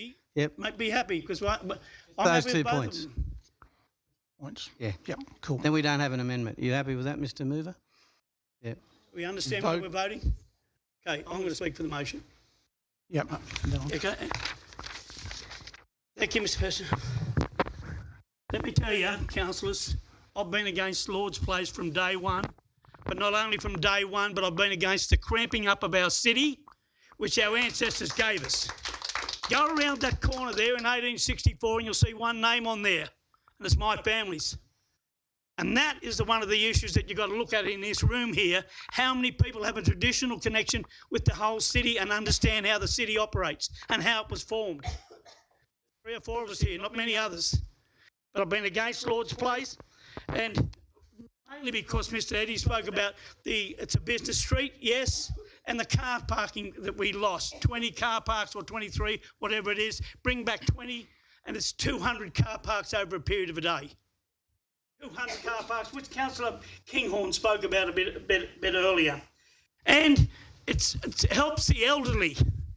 The very next day after Council approved the issue in Lord's Place, an old chap walked past, I won't say his name because he knows me pretty well, he said, "Come here, you clown." He said, "Mate, you've made me walk a block and a half because I can't get a park here anymore, and I go to 2 places. One is the Commonwealth Bank and the other is the post office."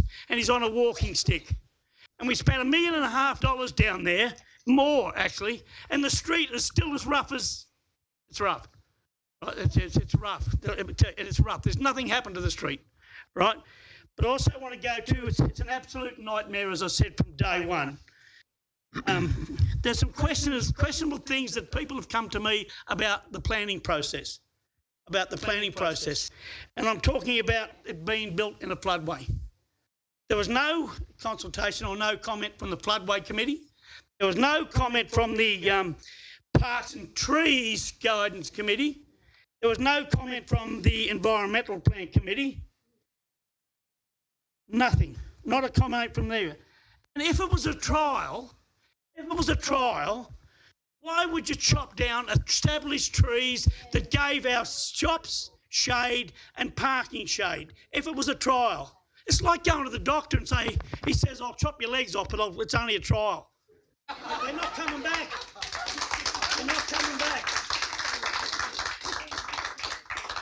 And listen, let me tell you, think about when we've been trying to extend Jack Bradham's sporting fields, which is healthy for the young that want somewhere to run and play and jump and get fit.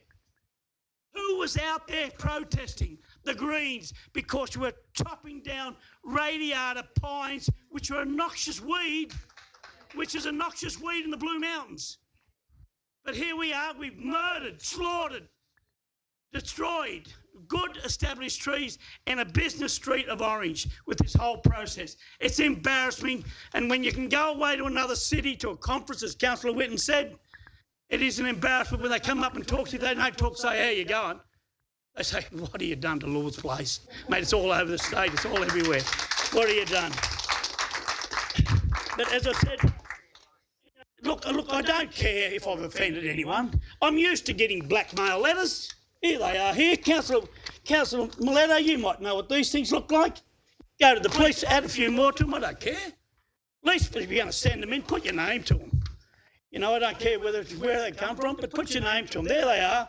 Been to the police. It's not a matter of if, it's when. We find out where they come from. Please leave it back here. Display. And as I mentioned, loss of car parking, as I mentioned a little bit earlier on, the Ophir car park. Well, what a sellout that has been so far. There's nothing over there, is there? If we haven't chopped down those trees as well. The question of costs of returning Lord's Place back to what it is. Go down there. You can put a forklift under all those seats, take them up, put them on a truck, and go away with them. And the same with those pots and everything else. And give the residents of Orange back their parking. They want their parking back. What's wrong with that? And as Councillor Whitten says, what's wrong with parking out in the shop in front of where you want to go? Nothing. There's no law that forbids you from parking wherever you want to go. And when you're talking about parking and how good we provide parking, I read a report where Orange has collected more money in parking fines than Bathurst and Dubbo put together. So what's that tell you? That tells us there's something wrong somewhere with our parking. If you look at the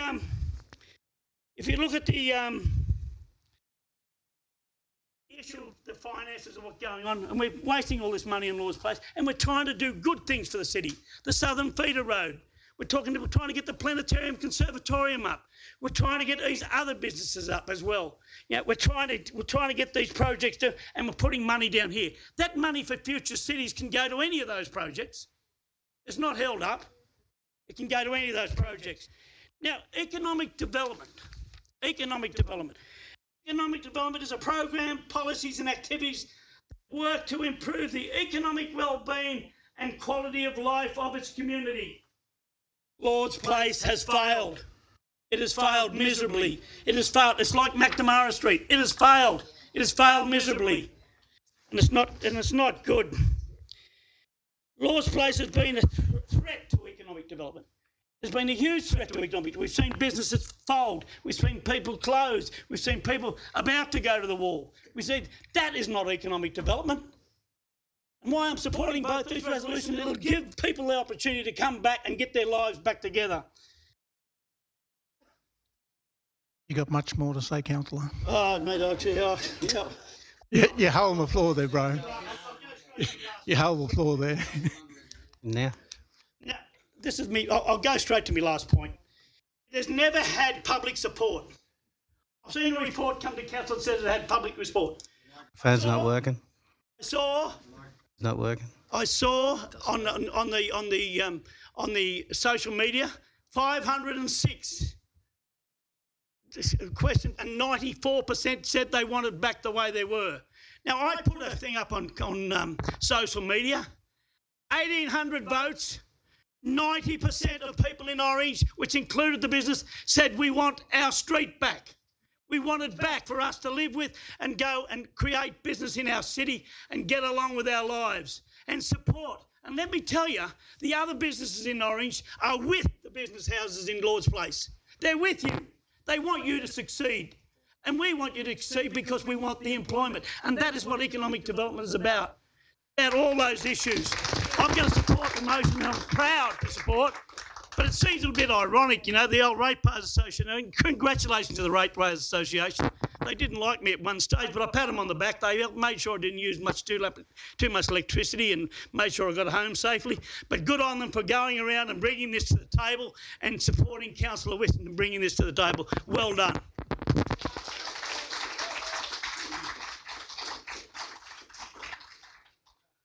On, please. Thank you, Mr. Chair. Just a couple of questions firstly. Through to the director, maybe even the CEO. Given that the Director Greenham previously stated that we're not going to be removing it to its original state, I'm just wondering, how does this motion stand? Because if it's not something that's possible, how can we have a motion that's saying we're going to return it to its original state when we're not going to be removing the trees, we're not going to be taking up the tree pits, that there are things in there, the upgraded water and sewer mains. I guess I'm after a bit of clarity on what, because it can't actually go back to its original state, is my point. How does that work? Mr. Chair, I draw your attention to page 24. I attempted to imagine the answer. And it was quite easy, I think. So if you read there, I've written, if the motion is successful, staff will exercise the will of council and reinstate the street to whatever level is agreed. Dining desks can be taken to the council depot or reused. Shade structures can also be removed to the depot or reused. Street surfaces can be reinstated and line marking put back to reinstate car parks. Only the new trees will remain, planted using modern methods that will see them flourish in tree vaults, which will protect footpaths and road services for years to come. I saw it as quite a simple exercise, really. But I think the motion says there's a report to come and the detail to be confirmed. Okay, it's just if we're playing semantics. Yeah. But I have also said under possible, therefore it's anyway. Okay, so thank you for that. But also under policy and governance implications, I also said only stipulates the trees remain. I took that as a given that trees must remain. Yep. Okay. Maybe if I'm wrong. Okay. Can I clarify from the mover and seconder that is in fact their intention to keep the trees? Can I get clarification from the mover that is the intention to keep the trees, or is the intention to literally rip everything up? Common sense prevails, councillor. Not always. It will be, as the CEO has stated in his report, we will be advised by the staff what can be removed and what can't. Certainly those new trees need to remain, but if it can't allow for legality purposes of 45 degrees, then we will take guidance from the staff on the next steps. But no, I'm not in a position to say that the trees are going to be pulled out. That's up to the staff to tell us. Mr. Chair, I did also note the motion talks about on page 23 under item 2 to ensure the reinstatement processes encompasses the recovery of the 20 car spaces lost, and that made me think the trees could stay and 20 car parks could be restored. Okay, thank you. Alrighty, in that case, look, I speak. I actually don't know yet. I'm just going to speak to it at the moment. I find it really interesting that the previous motion was for a working group to find a compromise, and yet we've just had this interesting debate between two councillors as to what is the compromise. Yeah, I just don't really understand the logic behind that. As Councillor Evans and Councillor Mallard have said, no one here is saying that Lord's Place South is a success. No one's saying that. We're not stupid. But what? Councillor, gallery, just 1 second. Thank you. Feel free to prove me otherwise.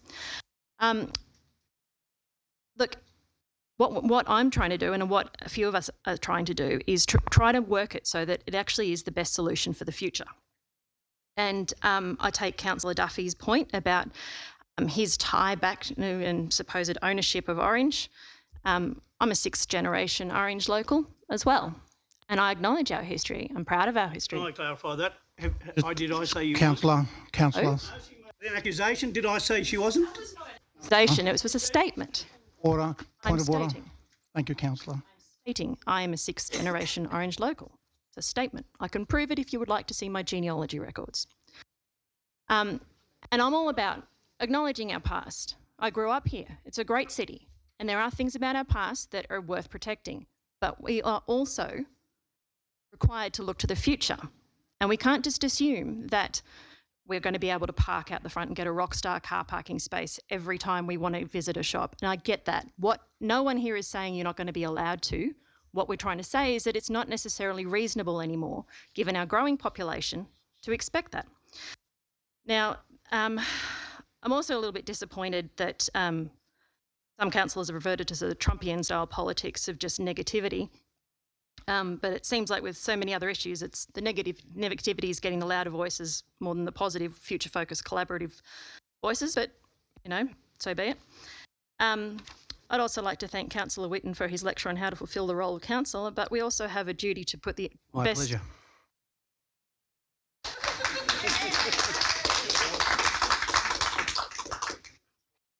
We also have a duty to put the best interests of the community now and into the future. And the best interests is a subjective notion.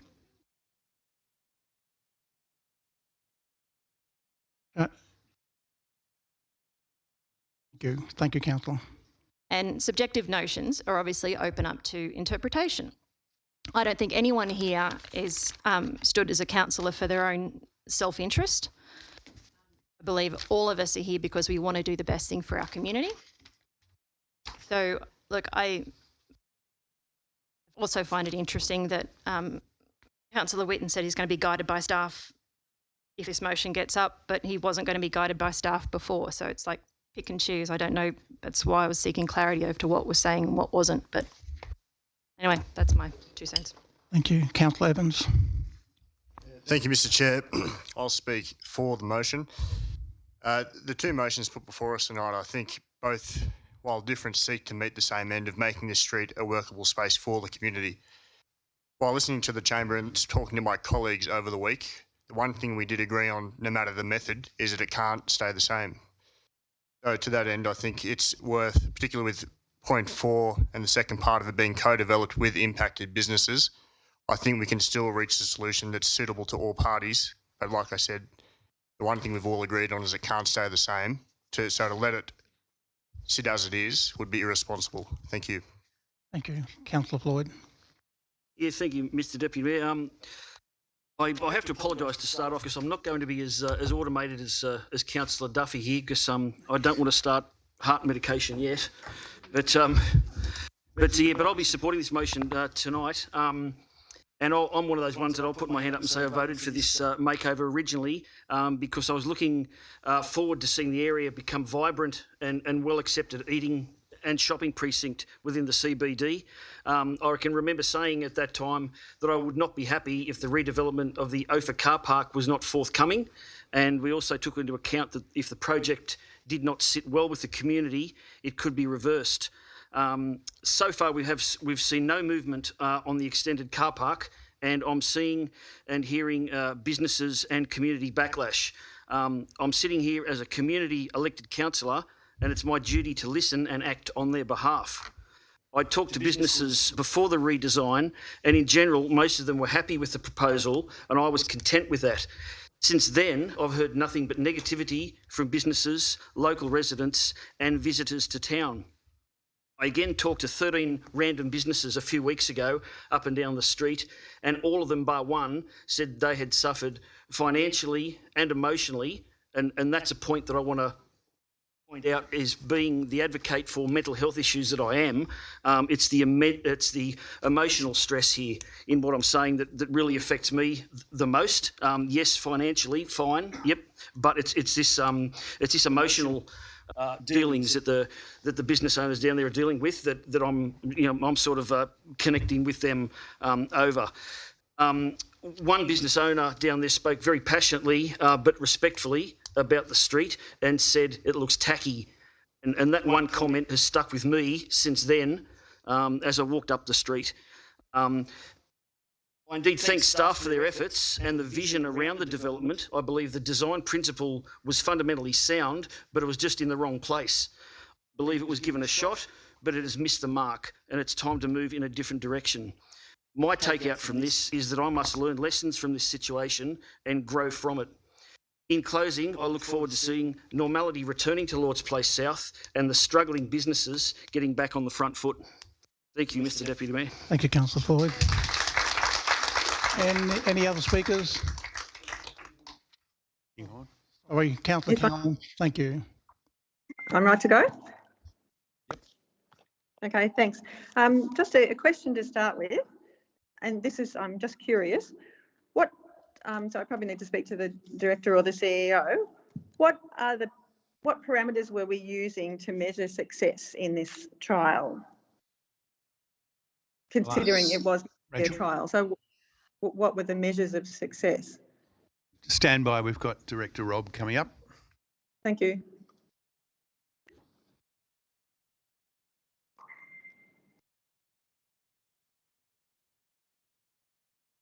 Thank you, Councillor Kingham, through you, Mr Deputy Mayor. Councillor, we designed a comprehensive evaluation for the Lord's Place South program. That included having conversations with our business community, where we looked at surveys that were actually going to be in businesses so that they could actually evaluate their customers' experience of the street. It also included survey and a QR code, which was published in the CWD when that was launched. We also have observation data, so traffic counts, pedestrian counts, and we were going to do some sort of street observations. That hasn't happened yet, the street observations.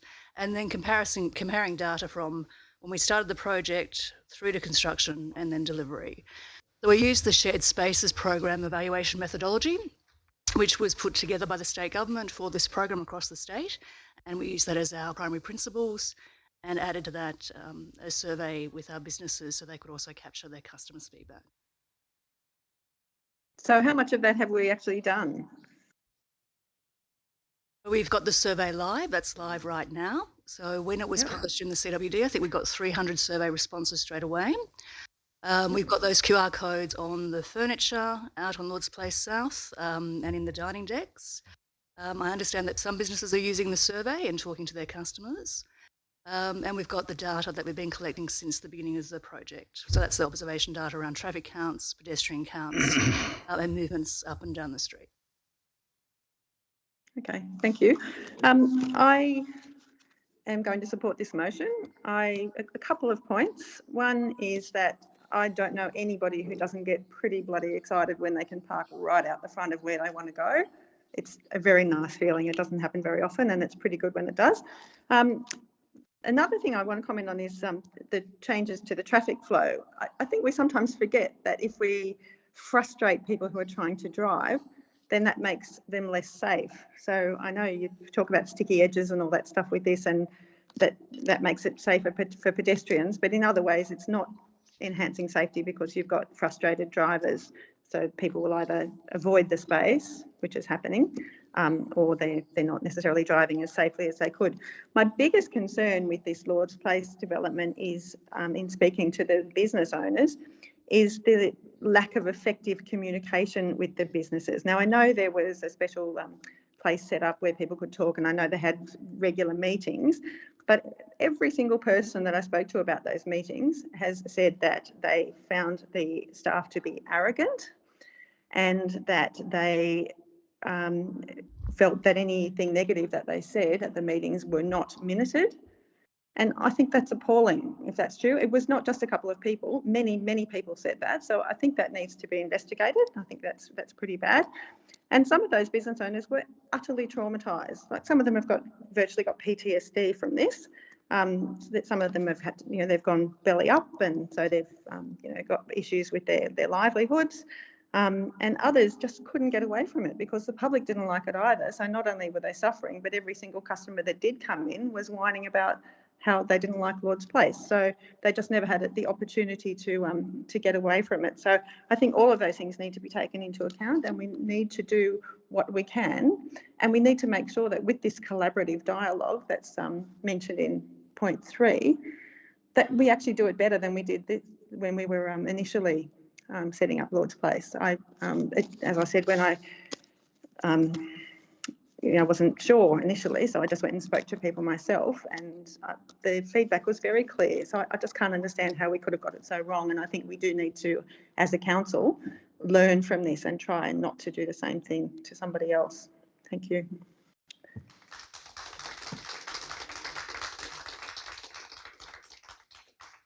Mallard. Thanks, Mr. Deputy Mayor. Look, I sort of feel like some of the debate that's happened on this motion has illustrated why the working group was a constructive way to deal with things. And I find now the operation of what Councillor Miletto proposed into the motion makes it harder for me to accept the motion as it is.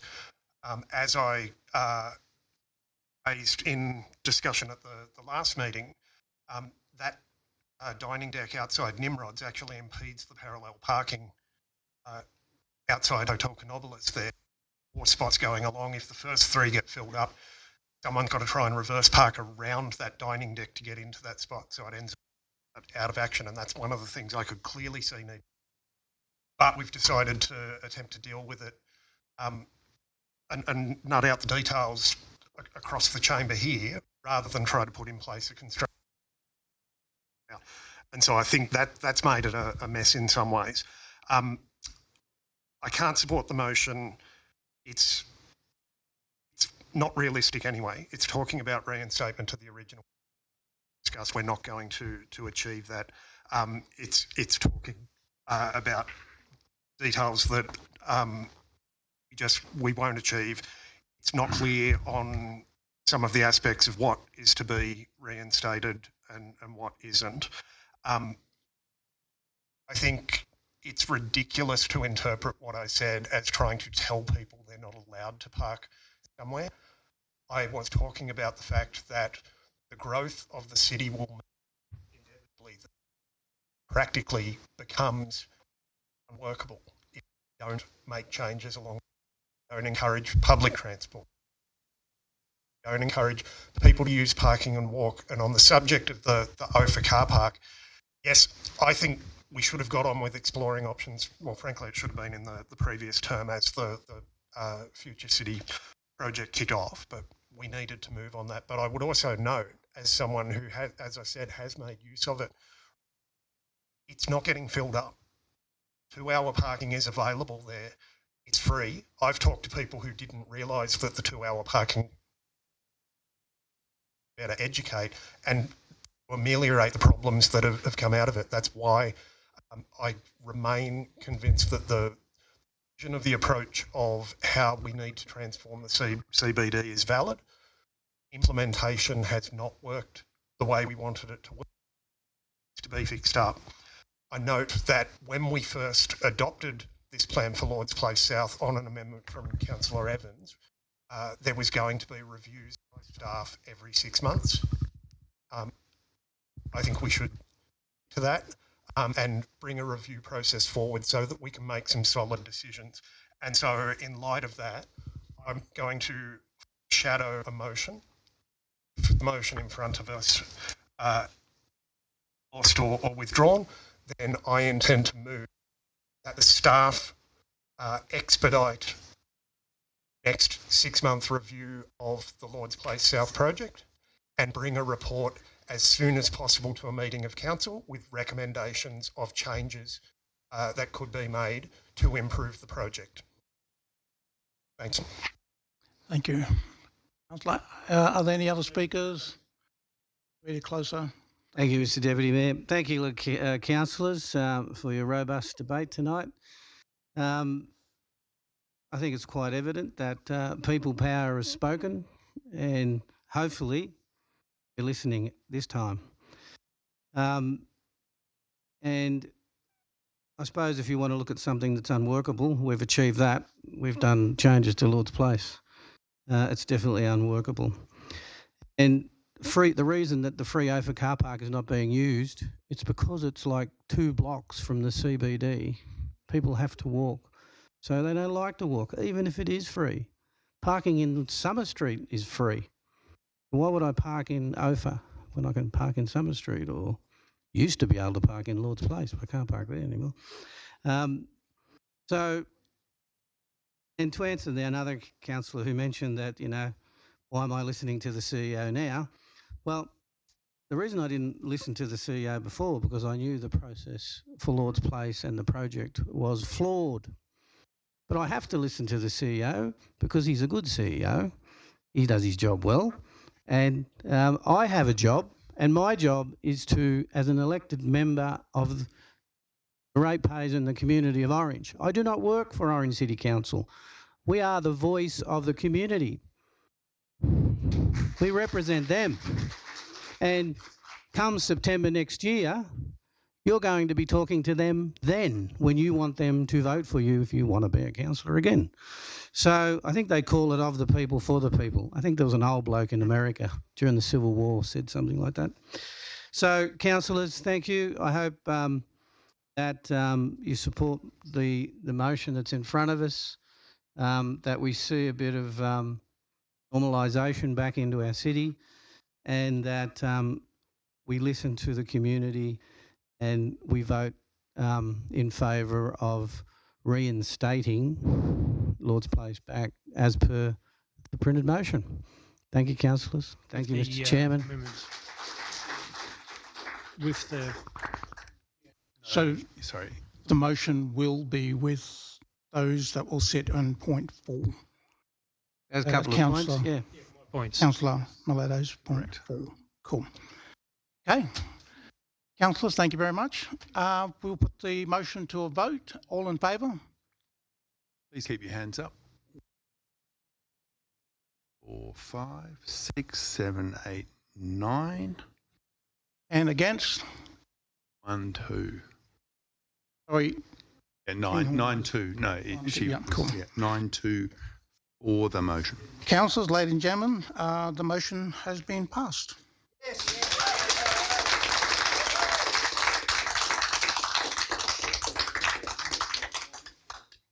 We'll return to our normal schedule and go to... Mr Chairman, can we yes, keep sir. dealing with 4.45 while we're at You it? had need a vote for that. You want to do 4.4 and 5? Section 4 and then move on to the... Well, you need a vote for that. Yeah, we need to vote. We need to vote on that. Yeah. Make him do a motion.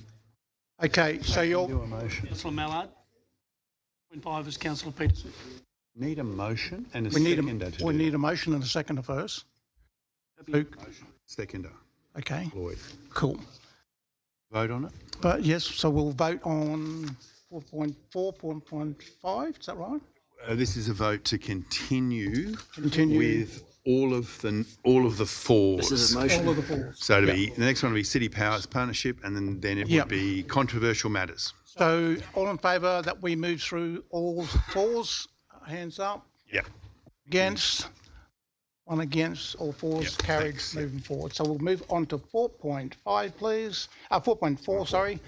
And I'd like Councillor David Mallard to speak on it. Could I have a seconder, please? Thank you. Councillor Donald. Yes, thank you. Thank you, Mr Deputy Mayor. Yeah, happy to move this motion just to take note of this report.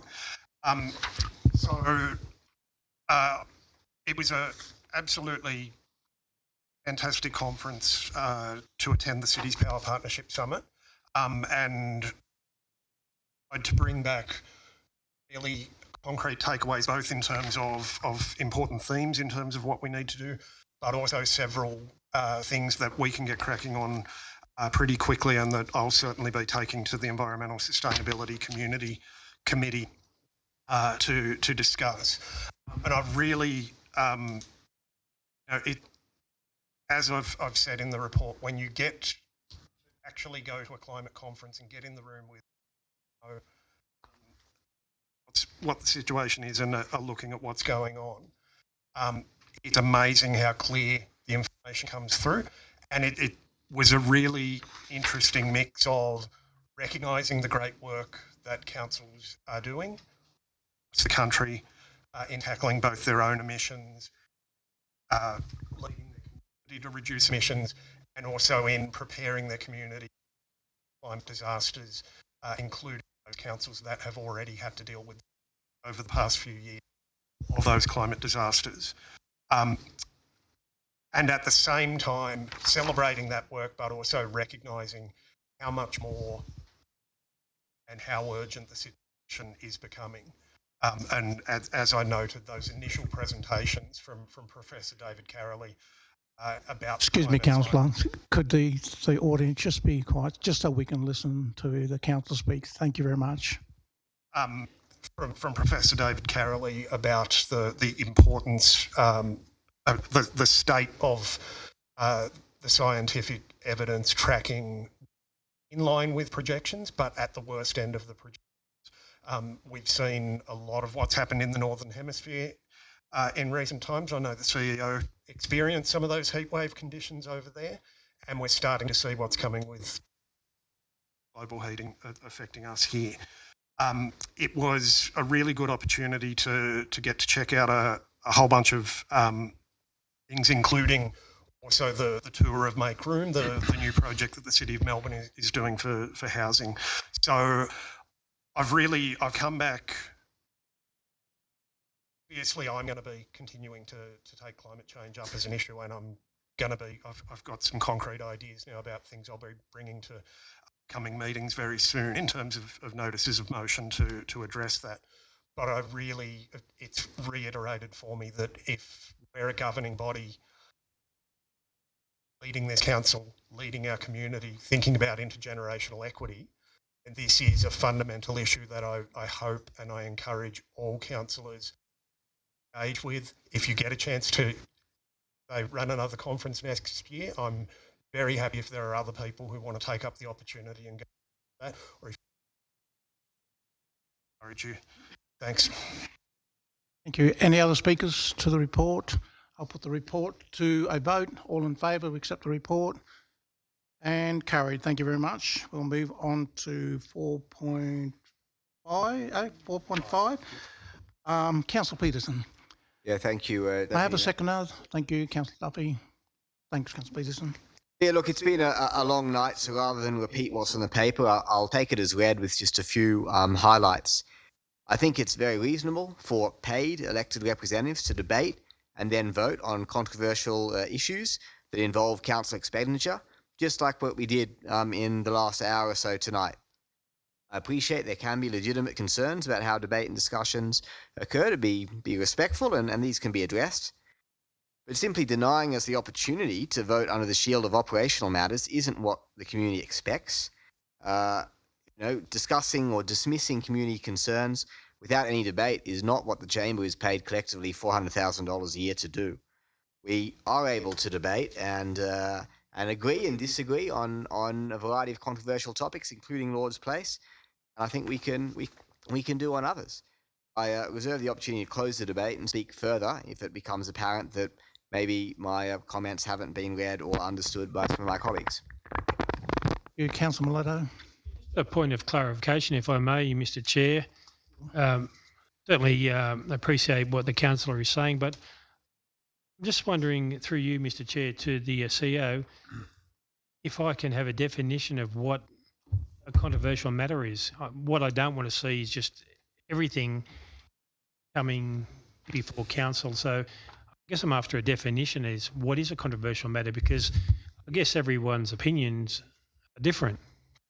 Through Mr. Chair, take it on notice. It's a key part of this motion, and one man's controversial may well be another man's bland.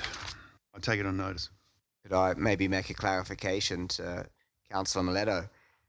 Look, there was an email from Director Mordu on the 2nd of August to inform councillors that the Rainbow Storytime event would occur, and he informed councillors because he has said that there were sensitivities around this type of activity. That email demonstrates to me that staff have the ability to identify events that might be controversial, and the director saw that sorry for the insult, saw that the informing council was important. I've never received any similar communication from council staff before like that, and that suggested to me that the number of events that might hit that threshold would be minimal. But yes, I think it would be a learning process. Of course, we won't be able to, make a definition that will suit any event that might occur. Thank you. Councillor Duffy. Yeah, thank you, Mr. Chairman.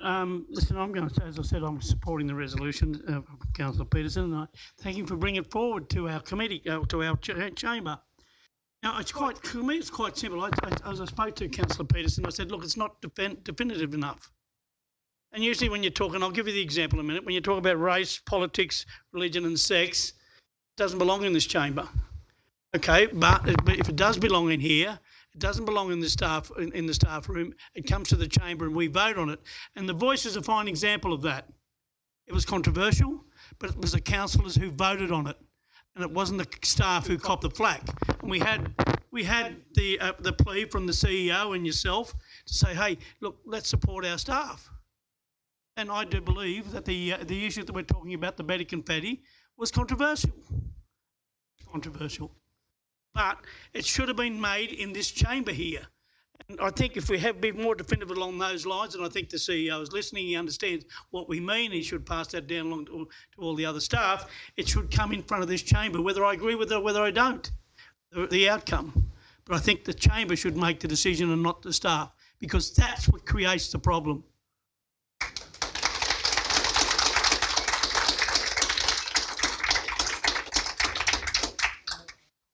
Councillor McDonald. Thank you, Mr. Chair. Look, I speak against the motion.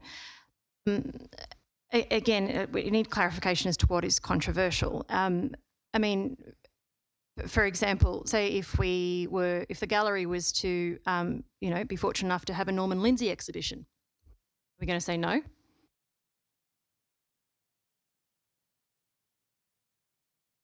It was a rhetorical question. The point is, the problem that I have with this is firstly that it's operational. Secondly, that it opens up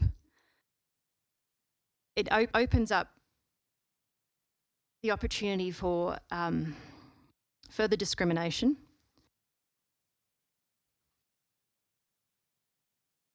for further prejudice, for detrimental impacts on mental health, as when this has been publicised before, there were, from a small segment of the community, there were death threats against the artist who is Betty Confetti, so much so that, she had to pull out from a couple of commitments. I went along to the Rainbow Story Time and I took my niece. And I actually replied to several emails that said, alleging all manner of disgusting things, which were completely untrue. But I went along because I support our LGBTQIA+ community. Excuse me, just 1 second, Councillor. I'm going to give one more warning and then that's it. No more. Thank you. Thank you, Councillor. And what particularly upset me most was, despite the fact that I tried replying to each of these emails independently and in a tailored way, and even to the point that I put a post up on my councillor page stating my position because I was sick of getting the hate and the prejudice and the lies. And it just keeps continuing. Now, if we open this up to being a topic in an open forum, there is a whole lot of just stickiness that I don't know how council goes legally in terms of defamation, in terms of things that are said, because I can tell you now that if a lot of those emails were read out in public, there would be a lot of lawsuits thrown around.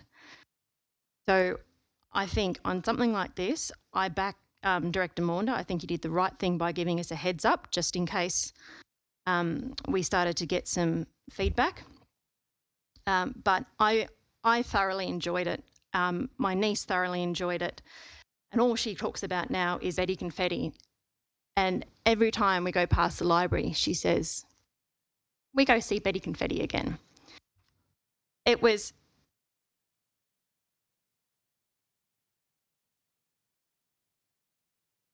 I'm just really concerned that this is going to negatively impact an already disadvantaged portion of our community. There was nothing sexual about that story time. There was nothing child abuse about it. There was nothing pornographic about it. It was all about kindness and acceptance and respect and being who you are. And I don't think any of those are things to be, stopped. Thank you. Point of clarification. I'm stopping. An email by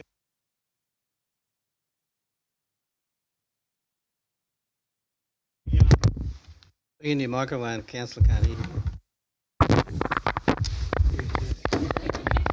Mr. Chairman, we were sent an email, and I just want a point of clarification. The CEO can take this on notice if he wishes. We were sent some photos of things that were on display down at the library as regards to with chocolates in the bowls and some paraphernalia about various different things. I just want to know if that is correct and true, and I'll let you take it on notice and bring it back to the next meeting. Sorry, Mr. Chair, could the councillor clarify what he's actually talking about with more description, please?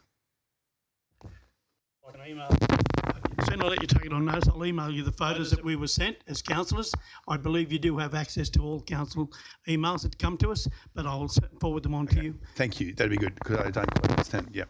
Thank you. Any other speakers? Councillor Greenow. Yeah, I'm just going to make a comment very similar to Councillor McDonald's. When I attended a conference recently, I was having a discussion with someone from Penrith, and they were having issues very similar to this discrimination in their library. And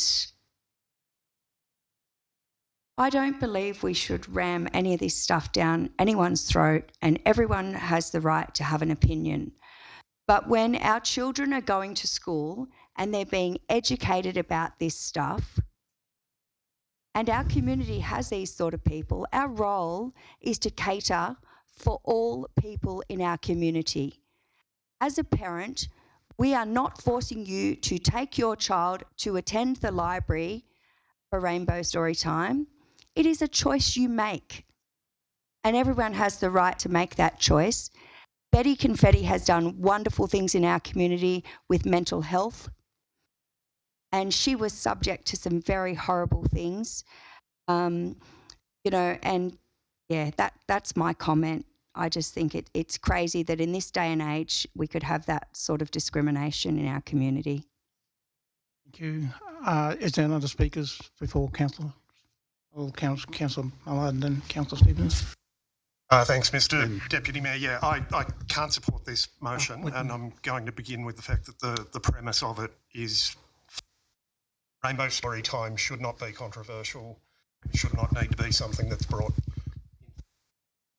And I want to commend the staff for the way they approached the event, and that we did have an event that at least didn't draw in sort of far-right targeting and hate and threats that have in other places. I acknowledge that we were contacted by members of the local community. They were raising concerns. Some of them used some extremely vile language in doing so. I've got 4 pages of quotes here that I don't intend to read out, but I had to wade through them again in preparation for this. But I note that the staff organised to hold both a child appropriate event and an adult appropriate event. They were 2 separate events. There may have been marketing for 2 separate. Director Maunder informed us weeks in advance, which meant that if any councillors had concerns, they could have gone and got some information about it and satisfied themselves what it was going to be about. I know that the way it was organised, it was not held at the time that story time is usual. It was on an afternoon, on a weekend. It was a ticketed event. It was set up so that families who wanted to, and that was it. And there are all manner of things that some portion of our community may have concerns, but they may be entirely misguided concerns. As they are. It devolved down to conspiracy theory. Public libraries are using our public librarians are using Freddo frogs to lure kids in so that they can be indoctrinated and attempt to sexualise them. So far from the truth. And if we're going to indulge those sorts of theories, what else have we got to deal with? I mean, I'm sure there are people in our community, I know they exist online, and I know I've seen stuff handed to me when I've been standing around at elections that shows it. People who believe that COVID was a hoax up to manipulate us. And so should we have had making the Naylor Pavilion and Wade Park available? Debating the fact that whether it not debating the fact whether it's wrong, we're asking for control.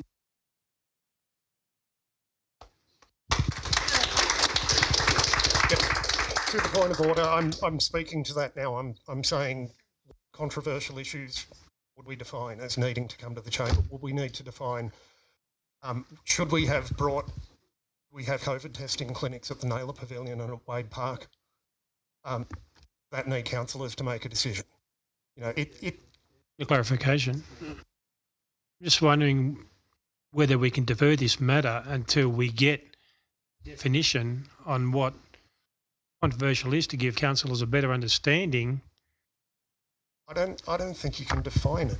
That's my problem with this motion, that it's going to be entirely subjective. It's going to be about if there's a councillor who wants to try and make an issue political, or if they want to indulge a constituency in the community, or if they've got their own beliefs that they want to push in the chamber. And that's why I do not see this working. We need council staff, professional staff, who are making appropriate decisions about an age-appropriate learning experience for kids to learn about acceptance and understanding of diversity. And they are things that kids need to learn about. I know the amount of homophobia in general culture that I grew up with, and it clearly still exists in the emails I saw and that I've had to deal with. That is doing more harm to kids than a person dressed up reading a story in a library to people who chose to come and attend. It's not workable as a motion, and the premise of it is wrong, and we need to be clear, we're not going to buy in an attempt at. I hope we have regular rainbow story times in the library. That's what the community. Councillor, I'll go to Councillor Kinghorn, and then we'll come down to you, Councillor. Is that okay? Thank you. Oh, thank you, Mr. Chair. I just wanted to comment that I thought the background for this motion was considered, eloquent and rational, and it would have been nice to have more of a heads up than we got, that we were going to get 1,000 emails about this, irrespective of whether you think it should go ahead or not. It just would have been nice to have a bit more information about it. And if this is a way to ensure that that happens, then I would actually support it. Thank you. Thank you. Councillor Whitten. Thank you, Mr. Deputy Mayor. Look, Councillor Kinghorn has pretty much said what I was going to say. In the past, anything that staff felt, and take this subject matter out of the discussion, but we deal with controversial issues in this chamber every time we talk, we meet. Right?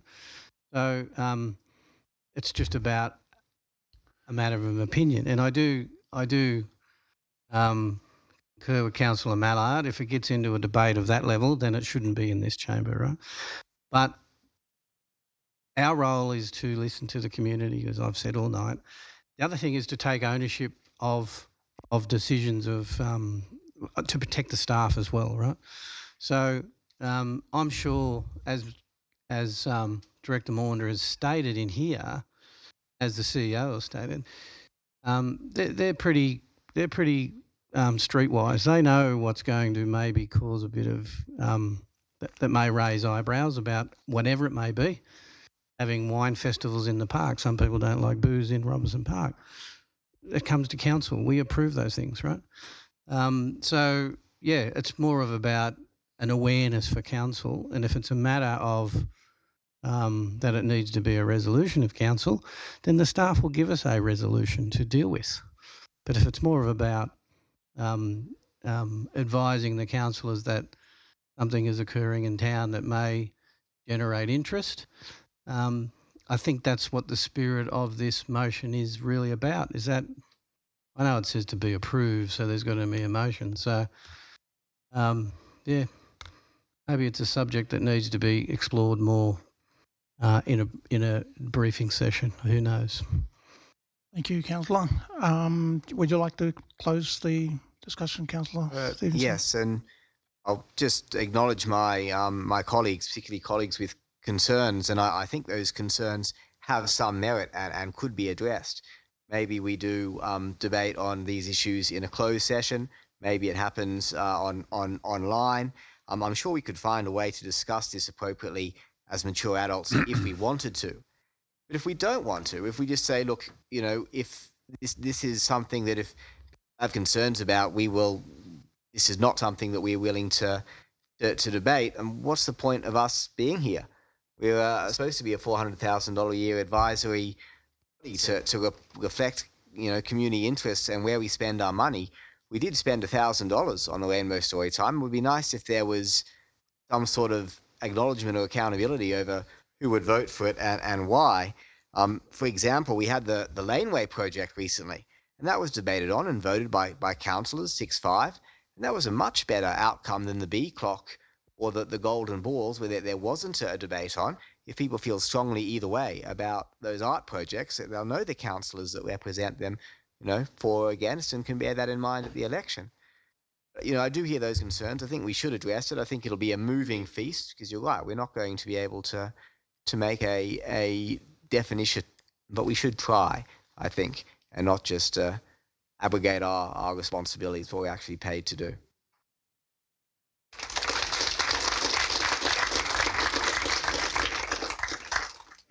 If there's no other speakers, we'll put the motion to a vote. All in favour?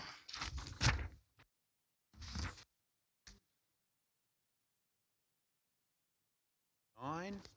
Against? And 2 against. 2 against.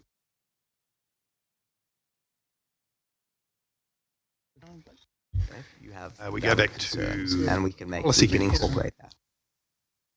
Well, Councillors, we'll move back into the policies meetings now, please. No good or bad people, just bad ideas. And 2-minute break. Sorry. Your vocal cords have, mate. Have 2 minutes break. That's good. I can empty my bag. Councillor Duffy.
Go and enjoy your holiday, Councillor Kinghorn.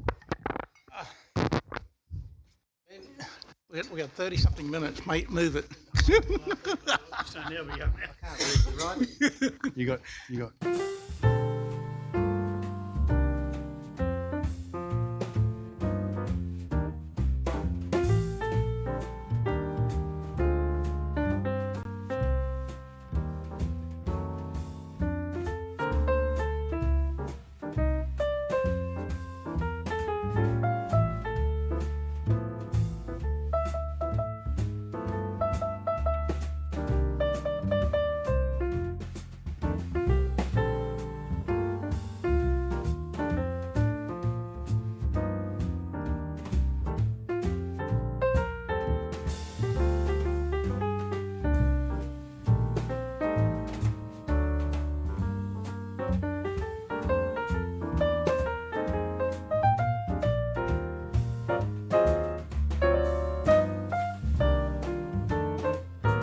To return to normal meeting mode.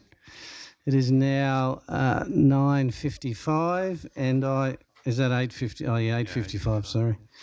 8:55. I'd like to open the Planning Development Committee meeting on the 3rd of October 2023 with the time being 8:55. Does any council have a pecuniary interest, significant or non-pecuniary interest, or less than a significant non-pecuniary interest in any matter listed for consideration?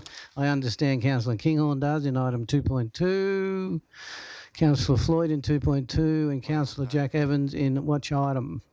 It's sports rec. Oh, it's sports and rec. I don't do that's not my gig, mate, but I can do it if you want me to. I'll move on to item 2.1, which is items approved under delegated authority of council, if I can get a mover. Happy to move by Councillor Miletto, seconded by Councillor Greenhalgh. Any discussion on this matter?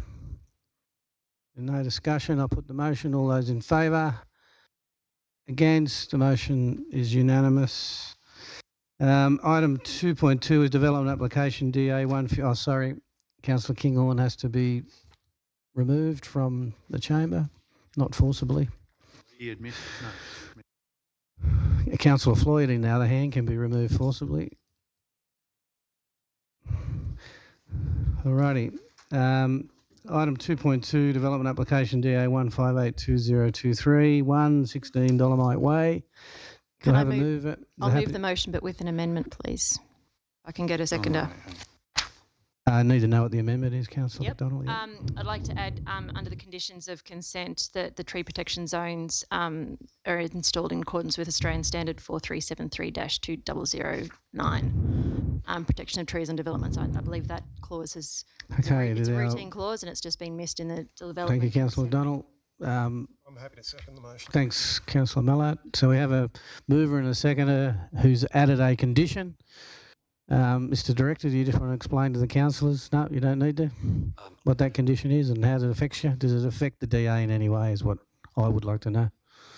Through you, Mr. Chair, it's a good point to pick up. That's a standard condition that normally goes on to make sure that any works around the tree protection zones does have adequate controls and also supervision of an arborist.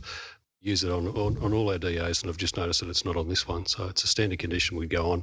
It's not going to adversely impact on the development going forward, but we'll give good protection to some significant trees up there. Thanks, Mr. Director. Thanks, Councillor McDonald. So we understand the motion. Would you like to speak, Councillor McDonald? I would, thank you, Mr. Chair. I also got a couple of other questions, probably for the Director as well. Given that, this is a great idea in that we get to keep those remnant woodland, but not actually take it on as a council asset to spend our money on maintaining. I guess my concern is that, in the future we might end up with what's happened in Ribbon Gums Estate, where you get the gradual sort of early death of the established trees that were supposed to be protected. In view of that, I wonder whether we can have any information as to the type of street trees that are going to be planted on Dolomite Way, and also if we can have any indication as to whether it's possible to have a landscaping plan done for basically planting out the same species of trees, but as a bit of a corridor connecting from this site to the next stand of remnant vegetation, so that if we do lose some of these trees, we've still got that sort of connection through there. Mr. Director, before we... Sorry, was that clear? He's only got a short amount of attention span. Councillor McDonald, I've got to get him to answer that one. Mr. Chair, for the Is that a character assessment? Or okay, in relation to the street trees, I can see the species are normally selected, I think, by our manager of city presentation. So it would be particular species based on impacts on assets, size, that you would that department would normally put in. So imagine it would be more in keeping with what we normally do there, opposed to trying to match the similar trees that are along or throughout the rest of this site. I'm keeping in mind the footpath's normally only 4 metres wide. I think it might be 3 or 4 metres wide. Quite limited on what we could put in there. In relation to could we plant out the adjoining areas, so there's an on-site detention pond which is beyond the site here. Not necessarily the way I take the point there, Councillor, was, or the request or the question was, not necessarily saying the developer goes out and plants out our reserve. It could be council has a focus on that and comes up with a bit of a plan to plant out that on-site detention, which I'd imagine we probably would be doing in the future as that the rest of that estate develops around there, because it does give a good link to the trees to the north. Yeah, and just for clarity, I do mean around it, not inside the. I'm not proposing planting it inside the detention basin. It's yes. I certainly understand. Yes. Yep. Okay. Look, I obviously in favour of the motion, having moved it. I think this is as much as we don't like, we being me, don't like to sacrifice trees. I think this is a really good compromise where we're keeping the vast majority of these threatened trees and that lovely little ecosystem that we've got there. I mean, if I had the money, I'd be buying that block because it'd be a lovely spot to live on with all that extra space. So yeah, I'm in favour. Thanks, Councillor McDonald. Any further speakers? Councillor Duffy. Question, Mr. Director.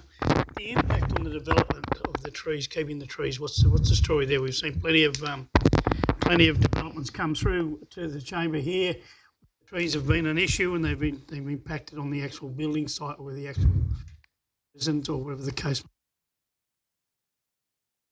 Really, I normally think that would come to council at a later date when building has been sought for approval. The subdivision proposal that's before council at the moment includes building envelopes. So that's probably different to most of the other ones that you've seen come before you on smaller sites that have the one-off trees, because they are identified as special trees and they are quite large up there. That's where it's been shown, and the subdivision application itself shows how they can put houses in around it. So we have both reasonable spots for people to be able to design and build and they're quite large building envelopes. So it's not saying they're small buildings. They'll be able to put reasonable houses in there and still maintain the trees. So it's a reasonable balance. Thanks, Mr. Director. Any further speakers? Councillor Mallard. Thanks, Mr. Chair. Yeah, and I think this is I really want to commend the council staff and the developers working in partnership here to come up with this way to approach this development. I went up and checked out the site on the weekend. I mean, it's magnificent vegetation up there, endangered ecological community, same boxgum woodland style as we saw, and I think the contrast really stands out to the Maramba Road we considered earlier in the year. This subdivision here has been planned out, preserve almost all, and I acknowledge as well there are 6 trees and they're described as immature. They're not completely insignificant, but I can see that in the context of the site, you couldn't come up with a subdivision that doesn't involve the removal of those trees. They're preserving the rest of it. I think it's going to be a fantastic opportunity as well, and it is. It's creating a completely different style of lifestyle block for someone who wants. Councillor McDonald's comment, and I encouraged people I know to have a look at this development and give me feedback, and one of the first things I got back was an older gentleman telling me that if he was just a bit younger, he'd be looking at a great regen opportunity for.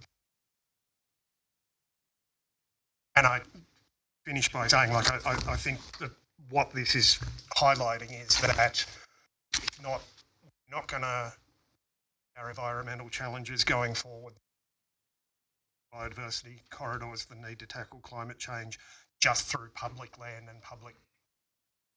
It's going to take private land and to preserve vegetation.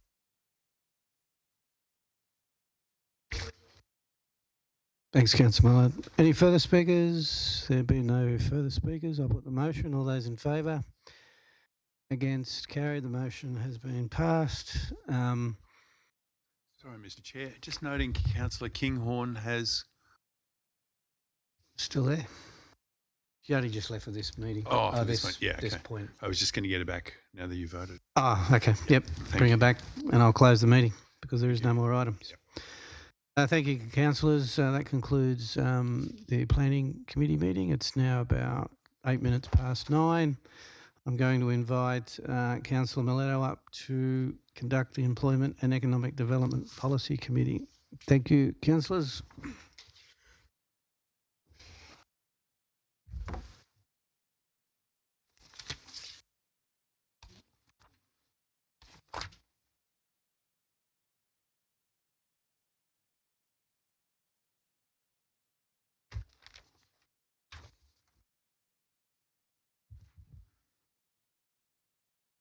Thank you, Councillor Whitten. The time being 9:08 p.m. I'd like to open the Employment and Economic Development Policy Committee meeting. If we have a look at item 1.1, councillors, I believe that there are no declarations of peculiar interest, significant non-peculiar interest, or less than significant matters. So if we go to item 2.1, and we're looking at the minutes of the Sister Cities Community Committee meeting, which was held on the 27th of July 2023. There's a recommendation on page 5. Do I have a mover? Councillor Duffy, seconded by Councillor Floyd. Is there any discussion? Through you, if I can. The meeting suggested that gifts be provided to the Orange High student groups to be presented. Has that happened? I'll refer you to the CEO. Can you, please, Mr. Chair, can you just refer me to the page? Mr. Reid has left the room. Page 7. I'm going to have to take it on notice. Mr. Reid has left the room. Perfect. Sorry about that. It has? Sorry, Kate. Thank you. It has been presented. Thank you. Perfect. Thank you. Good answer. Thank you, Councillor McDonald. Thank you, Mr. Chair. I just got a question. In the recommendation, we've got under recommendation 2, 4.2.3, the staff continue to explore establishing a friendship city, which is great. Given that these minutes are from back in July, and the minutes say that contact's been made with locally settled families to gauge their response in terms of having Dnipro become a friendship city, we're now several months down the track. I'm just wondering whether where we're at with that. Mr. CEO. I'll have to take that on notice. It is, yes, 2 and a bit months since that happened. The readers left the room with our Timaru guests. Thank you, Mr. CEO. Thank you. Thank you. Councillor Duffy. It'd be remiss of me not to acknowledge the Timaru for being here, and I thank the staff for their efforts, and that's something we've been trying to get on for a couple of years, and it's great that we made a huge that, and I think it's great that we can exchange staff. I don't know money from Park, but that's okay. I also just want to inform the While I was in Ireland, I met with the Mayor of Tipperary, or the Cahirlock of Tipperary. Absolutely amazed at our council operate. You know, you got to remember that Tipperary has 40 councillors. Well, it was 40. Quite good.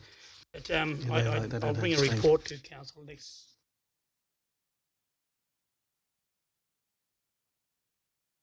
I think our guests may have left their gift behind on the table, Councillor Duffy also.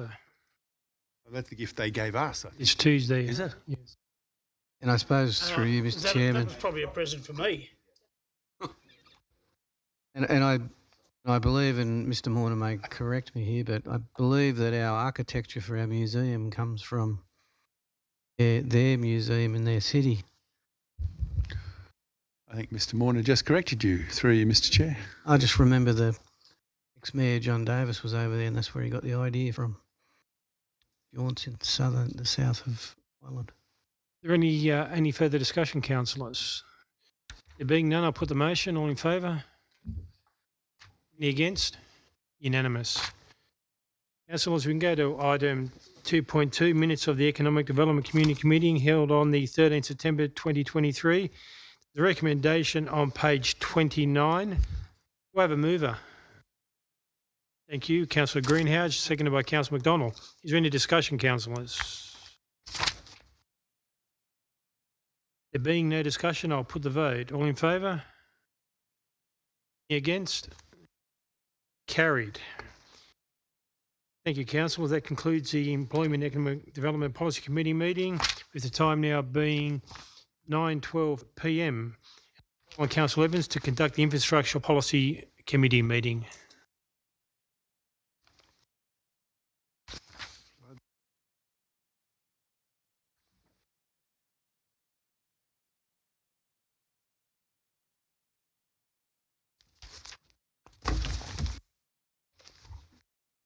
Thank you, Councillor Mileto. I'll open the Infrastructure Policy Committee meeting for the 3rd of October, being 9:12.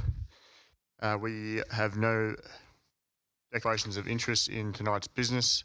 So item 2.1 is on page 5 of the Flood Risk Management Community Committee. Can I have a mover that the motion be accepted, please? Thank you, Councillor Greenhouse. Councillor Peterson to second. Any discussion on the item? There being none, I'll put the motion. All in favour? Unanimous, thank you. We'll move on to item 3.1, current works, on page 143. Happy to move the recommendation.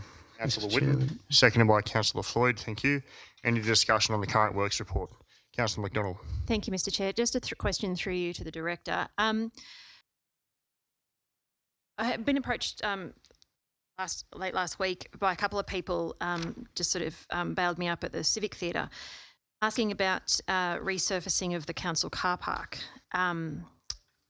Is that on our, I mean, I get that there's an optics thing about spending money in our literal backyard when there's other roads that need repairing, but I'm just wondering in terms of, is that on our schedule at any point? Where are we at? Because it's particularly for those of advanced age, it's not a nice level surface when you're trying to walk from the car park through into the Civic Theatre. Yeah, except that our roads budget isn't spent on our car park budget, so the car parks themselves don't actually have a discrete budget item. We were looking at what we could save out of the budget, and towards the end of the financial year, looking at perhaps doing some work there, or alternatively, quite happy to consider or bring a report through on what it would cost to fix, and bring it up as a budget item to be considered at a was it quarterly review? Okay. Yeah. Councillor Peterson, you had a question? Yes, I did. Just on page 152, wanted to know if there was any impacts the airport from the reduced Rex flight Sydney to Orange. I'm presuming less income from less flights. Is that an issue? Not necessarily. So Rex have been very generous with Orange. They are still maintaining right through to Christmas 4 flights a day. They're dropping their lunchtime service So if you look on their forward booking schedule, they're still maintaining the 4 flights. Most passengers will be able to be allocated on those alternate flights. And to some extent, Qantas will be the beneficiary of dropping 1 flight a day out. So because we have 2 carriers, I guess as a total airport, we'll be probably okay. Demand may outstrip supply during the peak months of November is typically a very high month. December generally drops off and January drops off, so it certainly won't have any effect during December and January. March then picks up, and then February picks up, and then March is quite a considerably high number of passengers generally. So in discussions with Rex's management, we are hoping that this is a very temporary situation and that they're able to rectify these matters earlier rather than later, because the demand certainly is there in Orange, but it won't have a significant effect on income from the airport. But thank you for the question. Thank you, Councillor Whitten. Thanks, Mr. Chairman. Just a comment, and I'll thanks through the CEO to the Director, Mr. Greenham, for the great work that's been done on that section of road at Huntley Road. Thank you, Mr. Greenham, and to the team. Was actioned immediately, and great work. And just on the airline thing, I fly a bit. I'm amazed.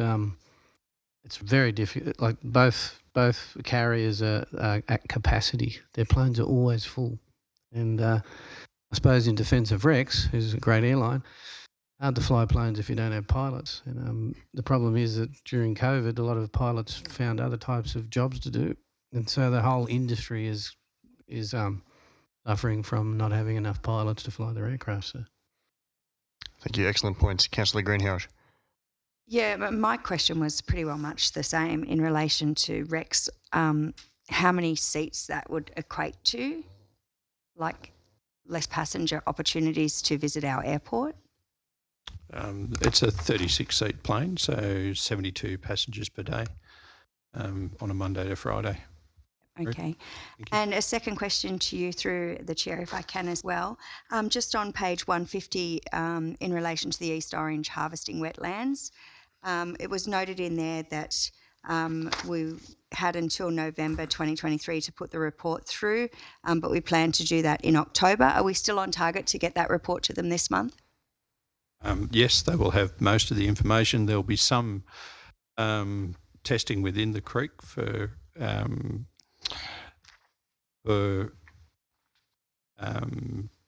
it's a eDNA test to test exactly what fish are inhabiting the creek.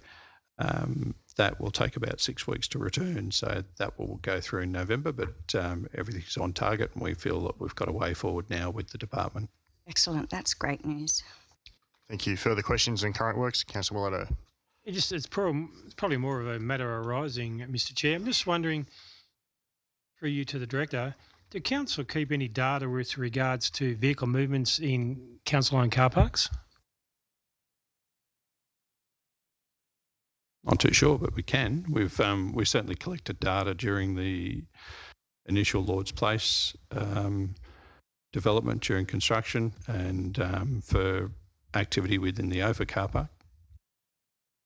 Yeah, I'm just interested. Because some of them seem quite busy and there seems to be a lot of traffic coming in and out. I'm just wondering what type of patronage they enjoy.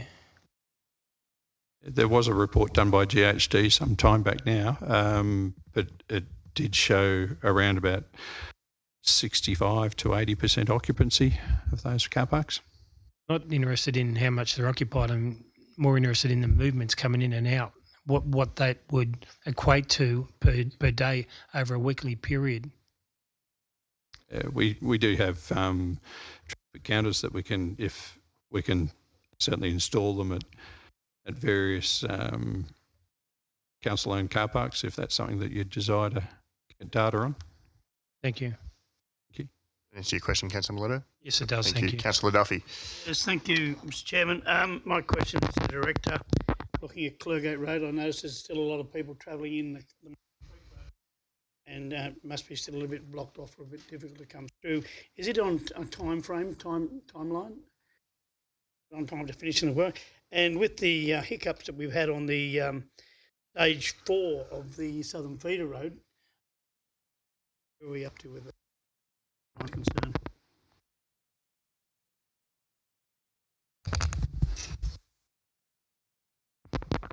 Take those on notice if I may, but I would like to note that the very good dry weather that we've had recently has certainly helped for construction for both those projects. Thank you. Further questions on current works? I'll just make a few comments myself. Similar to Councillor Whitten, I'll thank staff for the upgrades on Huntley Road. And Councillor McDonald and I went out to Lucknow 2 or 3 weeks ago, and the residents of Lucknow were quite pleased to see some construction of their new footpath along the Mitchell Highway. I think it'll be a great asset to the community as it continues to grow. Just wondering also, as part of that Huntley Road motion we moved the other week, when we may expect a report on the time frame for the Shirley Pinnacle intersection. Yeah, I hope to have that at the next council meeting or the one after. Thank you. Thank you. Further questions? I'll put the motion. All in favour? No. Sorry? Don't tell anybody. All in favour? Against? Thank you. Carried. I'll close the Infrastructure Policy Committee meeting at 9:20 and hand over to Councillor Greenhouse for Sports and Recreation. Thank you.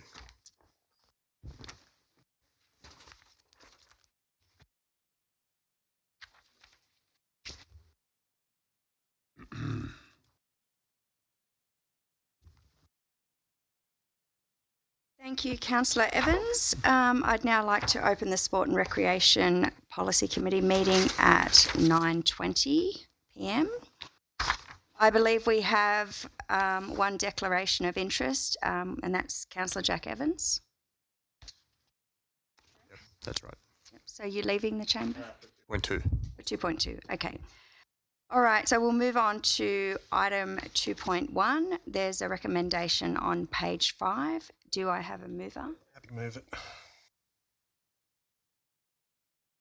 Is there any discussion on this item? Yep, Steve. Thanks, Chair. I just had a question. The question is, what barbecue will be used for the sausage sizzle and does the pool own it? Context of such a random question being that a ratepayer asked me if barbecue facilities were available for public use at the pool on occasions such as school swimming carnivals, which would make it much easier for them to run fundraising barbecues for their school rather than have to lug all the equipment along themselves. Stay there, Mr. Morner. Through you, Chair. Ms. Morner, does the pool own this barbecue in question? Are you happy Can be to on get notice. up? Okay, It's not thanks. an Yeah. urgent bloody. Like a long walk. A nod would have done.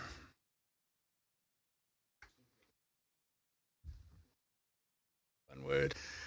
Through you, Madam Chair. So as with most things, it's not straightforward. So sometimes we engage external parties like Lions when we're expecting a lot of people.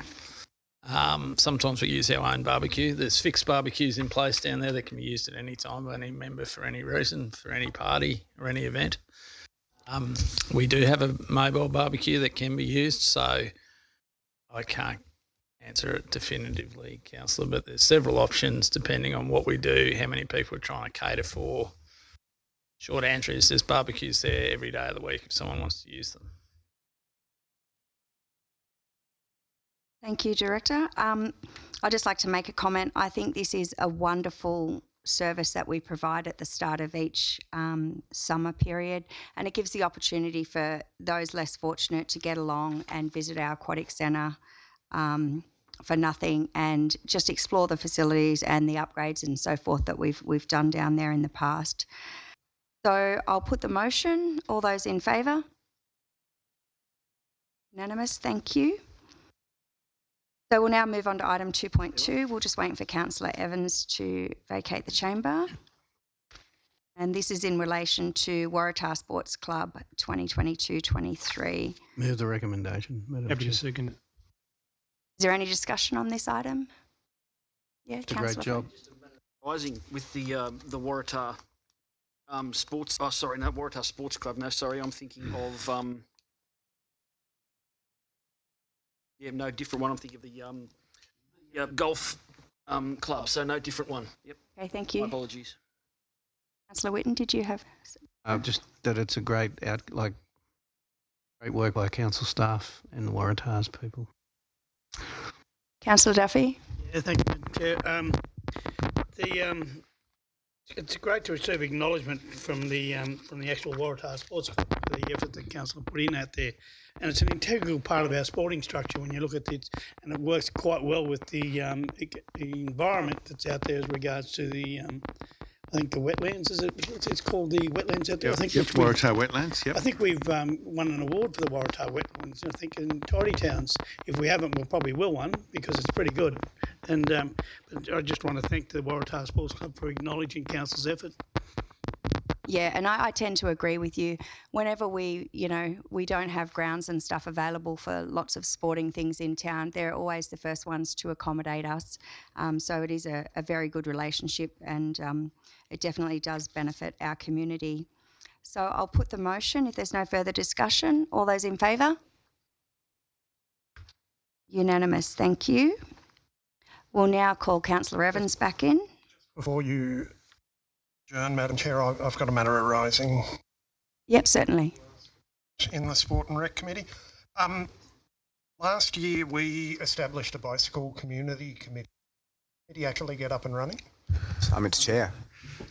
I've gone back through and we don't appear to have got any papers from meetings of that community. Something's gone awry and Really, Mr. Chair, that's because I'm the clerk, effectively. I need to get my act together. On the way. We've had meetings, though. We've had several meetings. I just need to get a bit more polished. Perfect. So yeah, I'd also just like to make mention that we had some wonderful events on here over the weekend, and I was fortunate enough to attend one at Mortimer's Wines that Hayley Cherry Evans was privy to, and also Eric Growth, and the feedback about the night markets and so forth that they attended was very, very positive. And Daly Cherry Evans actually said he could see himself living in our colour city once his football career was over. So, I think through Mortimer's and stuff, putting these sort of events on and getting those sort of people out into our community, I think it's absolutely priceless, because the network of people that they go back to and share feedback on our food and wine and how great an atmosphere, our community is priceless. So, well done to everyone. We should be proud of our colour city. So I'd now like to close the Sport and Rec Committee meeting at 9:28, and I will hand over to Councillor Mallard. Environmental sustainability. Councillors, if I may, noting it's 9:27-ish, Councillor Mallard might also need to deal with an extension at 9:28 now, remembering that the council would normally finish at 9:30 unless council votes to extend the meeting. Council doesn't vote to I'll move the paper as a whole. extend the meeting, then it was left. Then I think I've got the floor, don't I? Okay, I don't have the floor. All yours. Councillor Mallard, I'll give you the running to it if you like. There you go. There's the clause. We've done that before. The clause. I'll give you the clause. Page 27, and there is the clause at 9:30. Open my policy committee. Right, well, I'll begin by opening the Environmental Sustainability Policy Committee meeting on 3rd of October, with the time being 9:28 still. Has any councillor discovered a conflict of interest that they didn't declare earlier and need to declare now? There being none. We will move to item 2.1, minutes of the Environmental Sustainability Community Committee meeting 5th of May. The recommendation is on page 5. To move that, Mr. Chair. Second. Councillor McDonald, seconded by Councillor Evans. Is there any discussion on this item? Yeah, thank you, Mr. Chair. Councillor Evans. I think it's not a bad idea having waste collection considered as part of economic development. I know, speaking to retailers over the last couple of years, the amount of rubbish and waste that some of our goods come packaged in that is not able to be recyclable is quite appalling. With the closing down of some private recycling mobs that wouldn't even touch commercial businesses anyway, I think this is something that definitely should be looked at in that economic development space. Thank you. Thanks, Councillor Evans. Any other speakers? Being none, I'll put the motion. All in favour? Anyone against? Carried. Okay, it being 9:30 then, I will note that... I'll move the extension, Mr Chairman. How long would you like to move? How many report? We've got Councillor McDonald's, then we've got closed. Finance and services to go. And 5.123. And then section 5 and then closed. Say half an hour and then reevaluate after that. All right, half an hour. Okay, so moved by Councillor Whitten, seconded by Councillor Floyd. All in favour of extending for half an hour and then we'll review again. Anyone against? No, carried. Okay, let's go. Item 2.2, minutes of the Environmental Sustainability Community Committee 15th of September meeting. Recommendation is on page 39. Move that, Mr Chair. Thank you, Councillor McDonald. Seconded by Councillor Floyd. Any discussion on this item? None. I'll put the motion. All in favour? Carried. Okay, and item 2.3, minutes of the Parks, Trees and Waterways Community Committee, 7th of September meeting. Recommendation is on page 83. Get a mover and a seconder. Mr Chair. Councillor McDonald and a seconder. Councillor Greenhalgh, thanks. Any discussion on this item? I'd just like to make a comment that you've got Dr. Rod McQueen on the committee now, I notice, and things are about to get a lot more animated. Thank you, Councillor Kinghorn. Any other discussion? Being none, I'll put the motion. All in favour? Anyone against? Carried. And thank you, councillors. That concludes the Environmental Sustainability Policy Committee with the time being 9:31. I'll call on Councillor Duffy to conduct the Finance Policy Committee.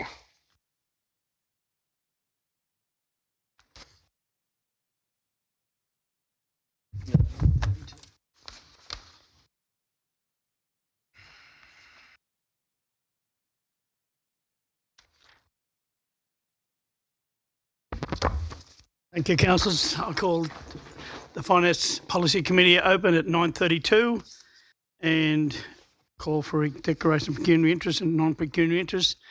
Being none, we'll move on to item 2.1, which is a donation to the $689. There's a recommendation on page 5, Happy I think to it move is, the yes. recommendation. Peter, second. Moved by Councillor McDonald, seconded by Councillor Mallard. Any discussion?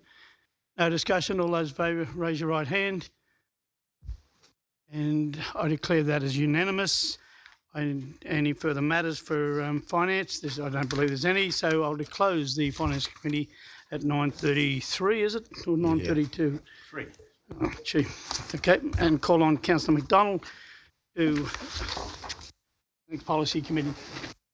It's hard to say all night. No.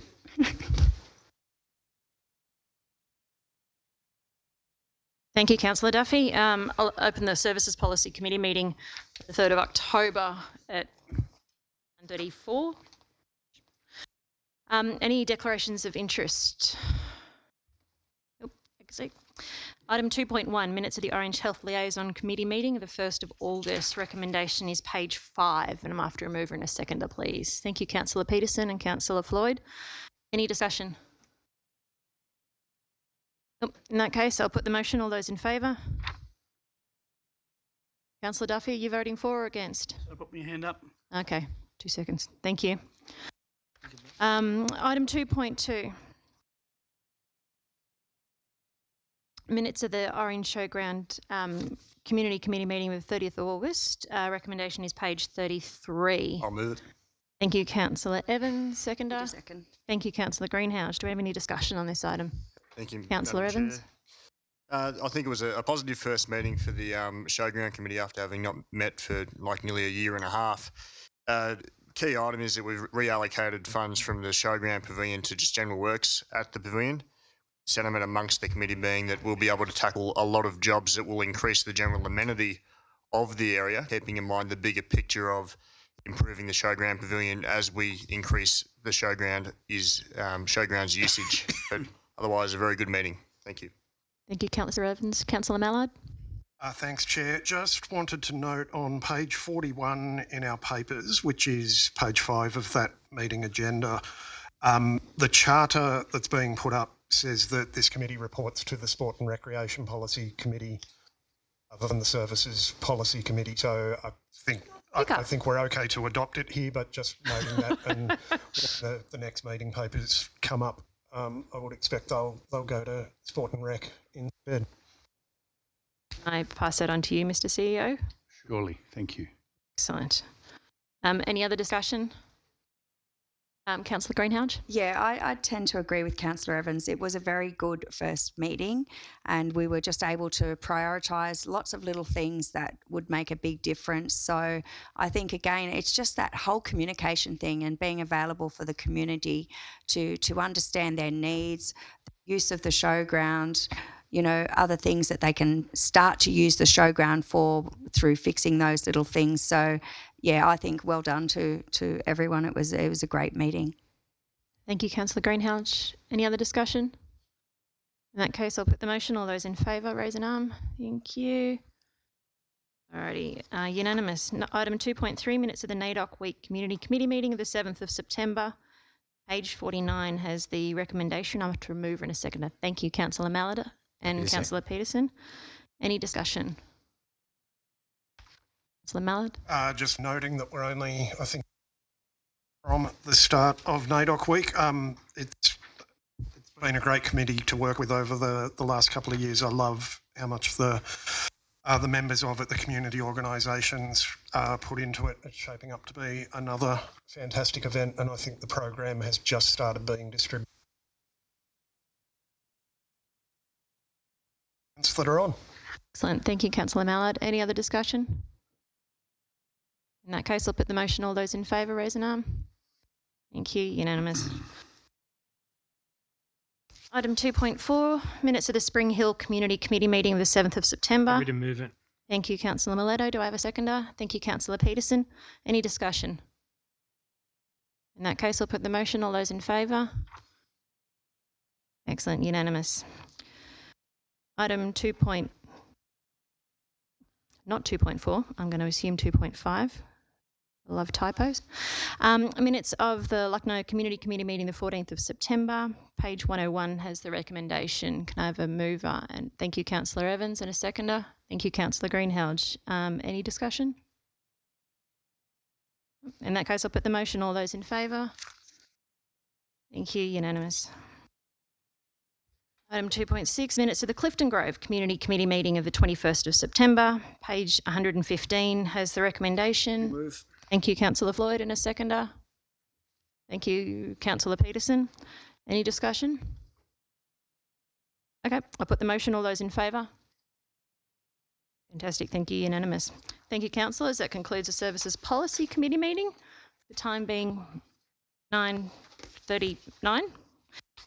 I'll hand back to the Deputy Mayor.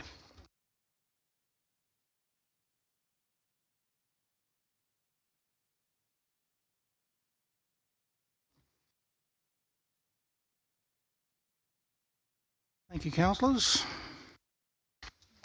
Continue on with the meeting and moving on to general reports. 5.1, Dolly Pardon, Imagination Library, and could I have a mover? Happy to move that discussion, please. Sorry. Thank you, Councillor Peterson and Stevens, and seconder. Thank you, Councillor Greenhalgh. And any speakers on this report? Only to thank staff very much for collating the information for us, and I think we can bear the opportunities and the costs in future budget discussions at a more appropriate time. Any further speakers? There being no further speakers, I'll put the motion to a vote. All in favour? Carried, thank you. Moving on to 5.2, with the Southern Feeder Road naming. Can I have a mover for that? Second it. Thank you. And second, Councillor and Councillor Duffy. Thank you. Yeah, thank you, Mr. Chairman. I just hope when the staff advertise this, I think it should be. There was a discussion some time ago, and Councillor Whitten may remember this as regards to why it was called the Southern Feeder instead of the Southern Distributor. And I think it was done along the rounds of we had to, the way we applied for funding, because it had to be a little bit different, of not associated with the Northern Distributor. And I think most people are thinking, and I can't verify this until it goes with that we want it called the Southern Distributor Road, because at the end of the day, it's going to be the ring road around Orange. Now, whether it goes a little bit further out than where it is scheduled to come down, that's to be debated. But I think staff are well equipped enough to sort of suggest that maybe it should be the Southern Feeder Road, Southern Distributor Road, or any other name given up there. Mr. Chair, if I may. Yes. I don't have a memory of that debate. I think it might have predated me. So there was actually a technical reason. Do you remember that? Yeah. Okay. Yeah, I remember Chris Devitt saying it's a feeder, technically saying it's a feeder, not a distributor. Now, whether it was for grant purposes. Okay, well, can I just ask the director, maybe Director Rob, because this will potentially be controversial. Can you tell us what the method of, shall we say, community engagement would be? Can you tell us now what your thoughts are rather than wait and then perhaps we say, anyway, could you tell us roughly what you think we will do to engage the community on this? So this actually came out through you, Mr. Deputy Mayor, Councillor Powell. This came out through our public information session that we had about the Southern Feeder Road works, and through that conversation, those who attended, it was quite a large attendance. I think we had about 40 people off the top of my head, were discussing the naming of the road, and from that they suggested could they have a chance to input into the naming of that road, because several road names were changing and hence the paper was come to council. So how would we do that? We would talk directly to those people who are impacted, so those who've got their houses on that road, those who attended the public information session, and then we'd probably do a Your Say site where people can actually comment about that more broadly from the community. So that was probably the approach we would take to get some feedback in regards to the views of the community. Mr. Chair, would we put up options ourselves, suggestions? No, I think we'd leave it wide open at this stage. Okay. And just to the point in regards to, from Councillor Duffy's point, under the funding agreement, the reason why we got funding was so that it could take heavy vehicles. Yep. We haven't been able to find anything in that funding agreement that says it has to be called a distributor or a feeder at this stage, but we'll continue to investigate that. So hence we put the paper up to ask the community to give us their views around that. One more, if I may, Mr. Chair. The road in question is the one from the Mitchell Highway all the way through to where it intersects with Woodward Street / Shirley Road, the roundabout that Director Greenham is constructing. SMUD councillors, any questions? Right, because I know it's going to be controversial. People are going to be very impassioned about Dairy Creek. A way, because it's near Wineries, right? Or Shiraz Way. Just to be clear, that's the current plan. Sorry, point of clarification, sorry. Your say, and those targeted, anyone who lives on this road will get targeted, and then we'll have a your say. Yep.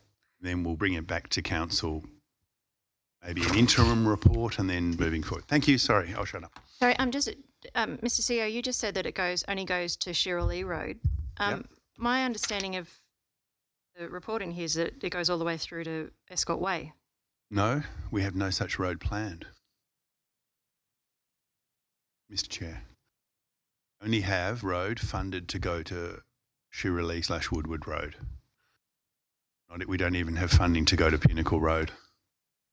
Okay, but So in the supporting information, it's just a bit confusing because in the supporting information, it's talking about the route of the Southern Feeder going all the way to Escort Way. Where does it say that? Right underneath supporting information, the route of the Southern Feeder from the Mitchell Highway through to where it will eventually reach the Northern Distributor Road at Escort Way has the following street names. Yes, no, that was so you're reading the 2019 report to council recommended the route from Mitchell Highway through to where Plowman. Yes, I agree, but I'm clarifying what we're doing in 2023. is naming the road from Mitchell Highway over yonder to Shirley Road. This is what I don't want to any confusion. No. I just wanted to clarify it. And in terms of future naming of the next segment, will you be doing the name or looking at doing a second engagement to rename? We would come back Park to council Road, Ploughman's Lane. seek direction. Okay. I would imagine we'd probably keep going with the same name, but we'll come back. This project, this engagement, is on that. Councillor Duffy, in your hands. I ask my question first because it's going to be the director. My question to the director is I can't see why it cannot go right through to Pinnacle Road as well. That's going to happen. Mr. Chair. Because there's no impact on the people through that section. Mr. Chair, this is about the naming of the road. My staff are answering questions about the naming of the road, not about future road routes down to bloody Escort Way. Director? Yeah, the CEO is exactly right. And you'll see in the body of the report on page 38 that, and I start with the paragraph that's in the middle of the page that starts with one option would be to establish a new name from the Mitchell Highway through to the southern end of Ploughman's Lane at the southwestern corner of Tower Park. From there, as the route travels north to Escort Way, the name Ploughman's Lane could be retained. This approach would reduce the number of residents, approximately 40, subject to an address change. So it's already been mooted that we're only doing this first section in the report. Thank you, Councillor. Thank you, Director. Okay, any more speakers on their motion? There'll be no speakers. I'll put the motion to a vote. All in favour? And carried. Thank you. We'll move to 5.3, page 39. Registration of disclosure, interest of council. Thank you, Mr. Winton. I'll have a second, please. Thank you, Councillor Greenhouse. Is there any speakers on this? Being no speakers on this, I'll put the motion to a vote. All in favour? And carried. Thank you. 5.4, which is the late item.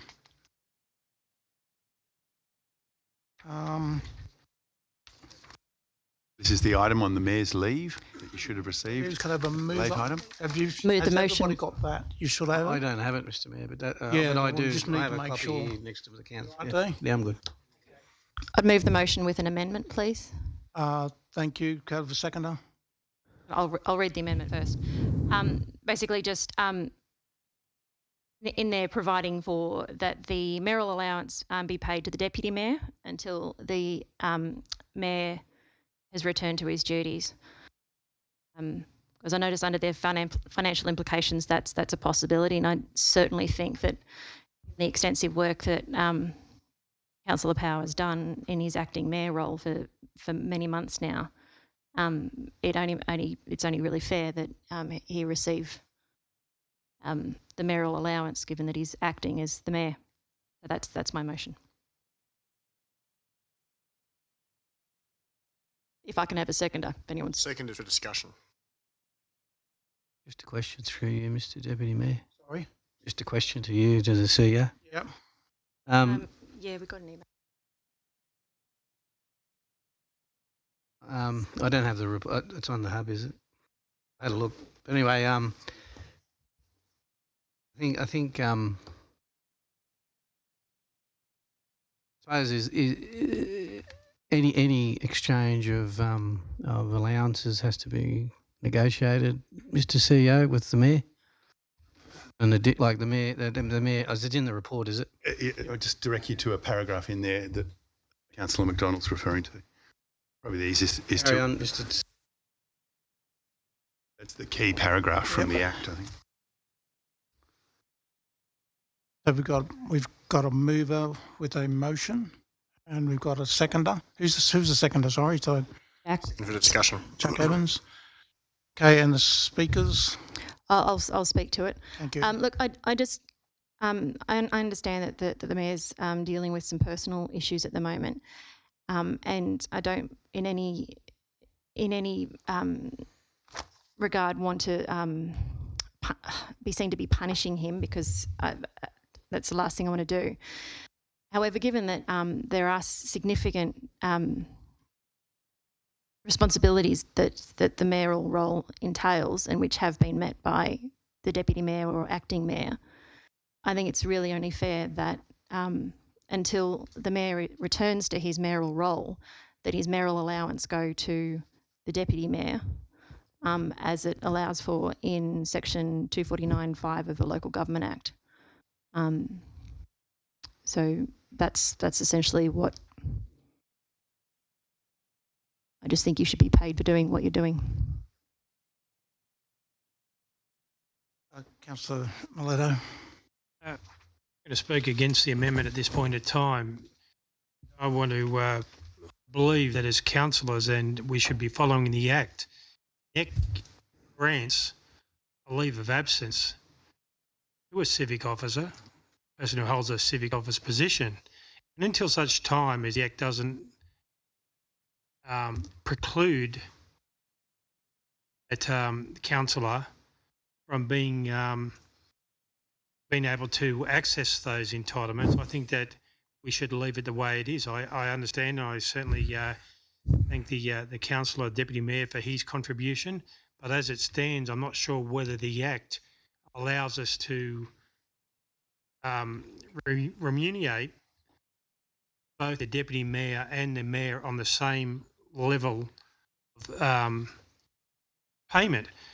So whilst ever the Act allows for the mayor to access those entitlements, I believe that we should abide by the Act. So I guess a question to the CEO, are you able to indicate how long that period of absence lasts for? Through you, Mr. Chair, I have all hope that we may see the mayor at the next council meeting. Thank you, and he certainly hasn't exhausted that leave of absence at this point in time. He's still working within the parameters permissible under the Act.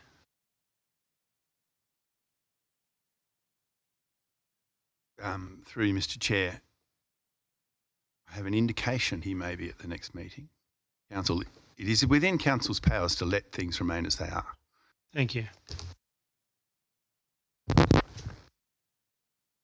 Councillor, want to speak? I'm happy. Councillor Duffy, you can speak. It's not, Councillor Duffy. not a race. Thank you, Mr. Chairman. Not yet. Chairman, I will support the current mayor 100% because he's obviously had an episode here in the council chambers, and I think we have a duty of care to accept what actually has happened, and we can rely on the CEO. I do believe that there are certain steps to be taken to ensure that our mayor is of good health before he comes back. I've spoken with the mayor today, and I told him he has my 100% support. I think whatever the council supports him, I don't have any problem with where the money is actually going to the actual mayor, because he has every right under the Act to take his leave of absence, and that's the way I'll be supporting. I'll be supporting the mayor, and I do wish to advise you, Mr. Deputy, that if we're talking about money going to you, I think there needs to be a decision made. Yeah, I think I've said before, I'm not comfortable with this personally. I would like to leave. I did read it and I thought, oh, okay, I don't think I would be happy to be here. But on saying that, I'm a big supporter of the mayor. He's a good man. He's like anybody. They struggle. We all have struggles. And I just want to make sure that he gets on the right track, back with his family, just making sure that. So that's where my support is. Thank you. Councillor Whitten. I move that Councillor Whitten take the chair. Second the chair, sorry. Thank you. Yeah.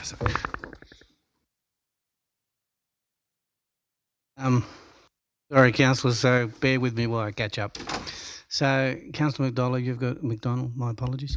You've got a motion as printed, but you're adding that you would like the deputy mayor, the current deputy mayor, to get an allowance for being in the role.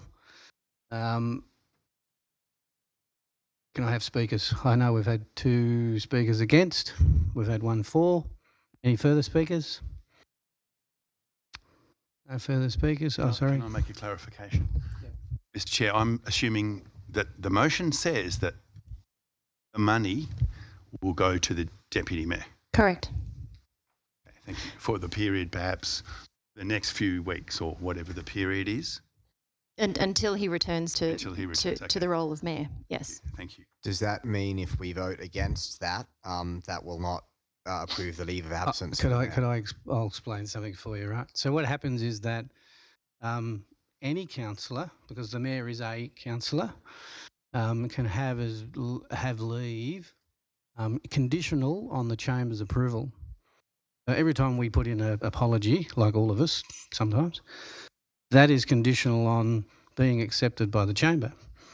No different with this one. So technically, all of us as councils are supposed to put in writing to the CEO, even if we have 1 time off, right? But it's been accepted in this chamber for as long as I can remember that the CEO and staff can notify the chamber tonight, for example, that Jeff Whitten's not going to be here, right? Do you accept that? You vote for it. So in relation to this matter, it's about for as long as the mayor puts in apologies and this chamber accepts it, they can have leave, right? In here, under section 2495 of the Local Government Act, it does have a provisioning there, but what it means is that the mayor will give up his money, right? It's not, council's not paying additional money, it's coming from the mayor's allowance, right? It's been taken off the mayor and given to somebody else acting in the role, in this case the deputy mayor, right? So there's no additional cost to the ratepayers. It's staying. That explain. Have I got that right, Mr. Yep. CEO? Mr. Chair, and the motion says that that would happen. So if you don't want that to happen, but to get his leave approved, you would need to move an amendment, make it as printed. You understand what I mean? Yeah. So basically, the recommendation is that the leave of absence be granted to Mayor Hamling for today. And Councillor McDonnell has added a piece to that, that Councillor McDonnell would like Council to consider under the Act 2495 that the acting the deputy mayor, because there's no such thing in the Act there's no such thing as an acting mayor in the Act. The mayor is the mayor always, right? And then the deputy mayor. So to say that there's an acting mayor, that's wrong terminology. So the deputy mayor would then receive, if we choose to, tonight, receive monies for being the deputy mayor extracted from the mayor's allowance. Got that? Yeah. Point of clarification, yep. if I can. So if we vote for this, we're approving the mayor's leave and for him to lose his payment. Correct. Just the mayoral allowance, not his. Yeah, I get that. But if we vote against it, he keeps it. He keeps it, but have we still approved his leave? Need to do an amendment. Sorry, but Councillor McDonald, didn't you move the recommendation with a condition, with an additive? I did. Sorry, I was just saying. Sorry, Chair. I'm saying I'm figuring it out that therefore to grant him leave but not take away the mayoral allowance, you now need an amendment. Gotcha.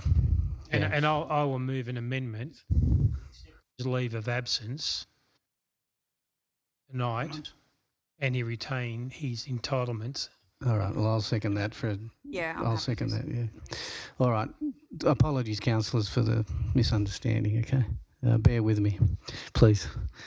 All right. So we have a motion from Councillor McDonnell. We have an amendment from Councillor Miletto. Okay. Hit me with discussions, Councillor. Councillor Mallard, you've been very patient. Thanks, Chair. Yeah, look, I think this is a challenging one, and honestly, I think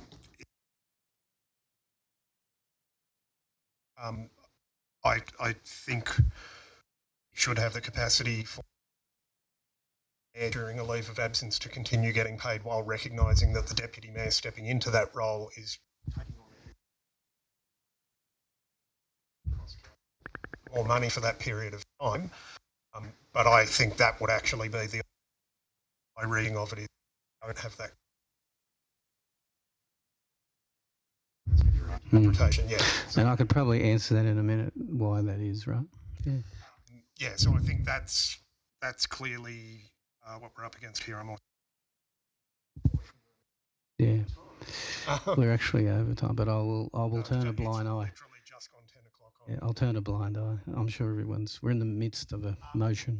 Look, I think the first thing I want to say, apart from that, is that this isn't about support or not for the mayor, and I don't take Councillor McDonald's motion. I think we all care about the well-being of all of our other colleagues as well, and we want him.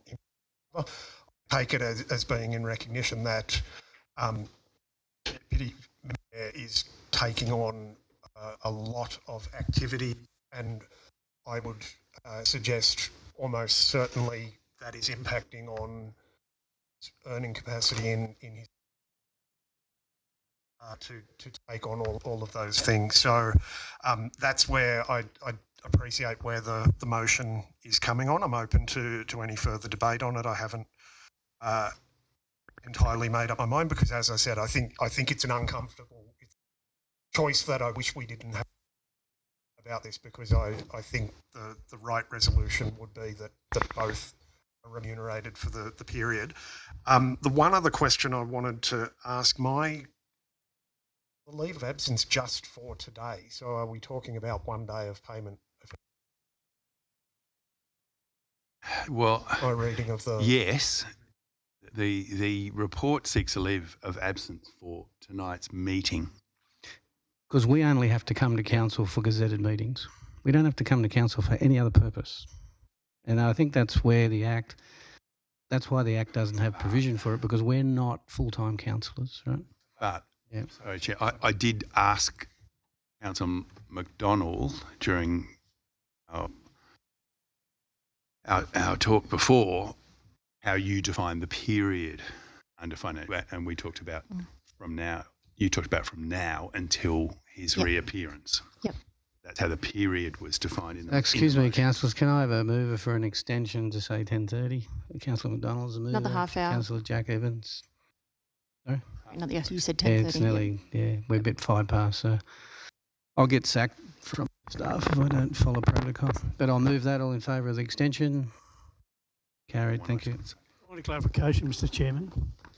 We're talking about finances here, and we're talking about individual finances here, whether it will be enclosed. Yeah, you got a point there, councillor. In your hands, councillors. I just don't. It's not comfortable with me. I've given my support to the mayor, and I continue. But Okay, we're getting late in the night, Mr. Chair. I need a reason to go into closed. Ms. Constantine has reminded me I need a reason to go into closed. Finance. The reasons available to me I will now read.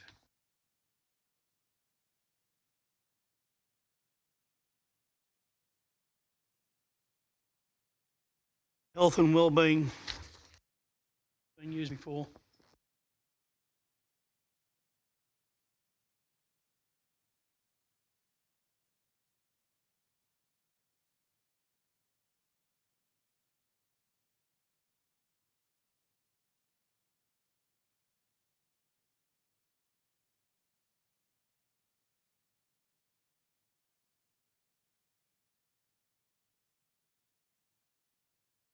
So I can see no written reason why it should be enclosed. However, Councillor Duffy, could you ask Councillor Duffy to sit? Councillor Duffy, can you sit, please? I do have discretion to tell put me. it into closed. So I'll think about this for a second. You sure I've got discretion? You're the boss.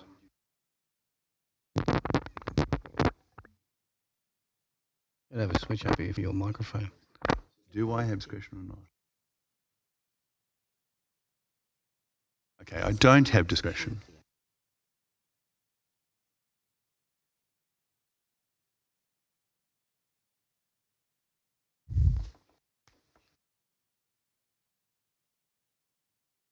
We'll go with that. Okay.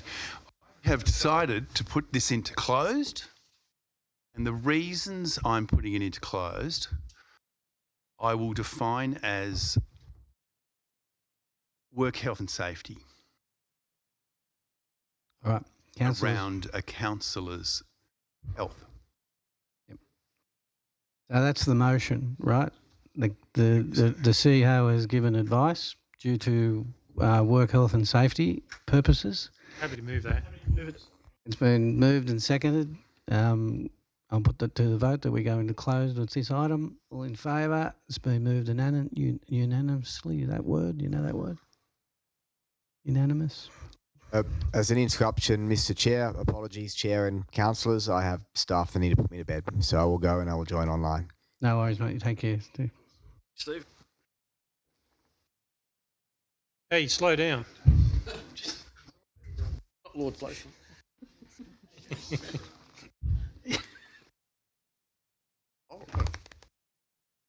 Yeah, we're going to close. Thank you. Sorry? Yeah. Well, It's not going to come out of close to go back into close. You want me to do the deal? Run do the sheet, job? can you run all that? Yeah. Leave Gerald out. Read the reasons for going into closed. I'll need to make something up. Okay, we ready? The Chief Executive Officer will now advise the Council if any written submissions have been received relating to any items advertised for consideration by closed meeting of Orange City Council. I've received no such submissions. Read all the above before going into closed meeting. Okay, so I read all the above? No, we've just subject. Okay.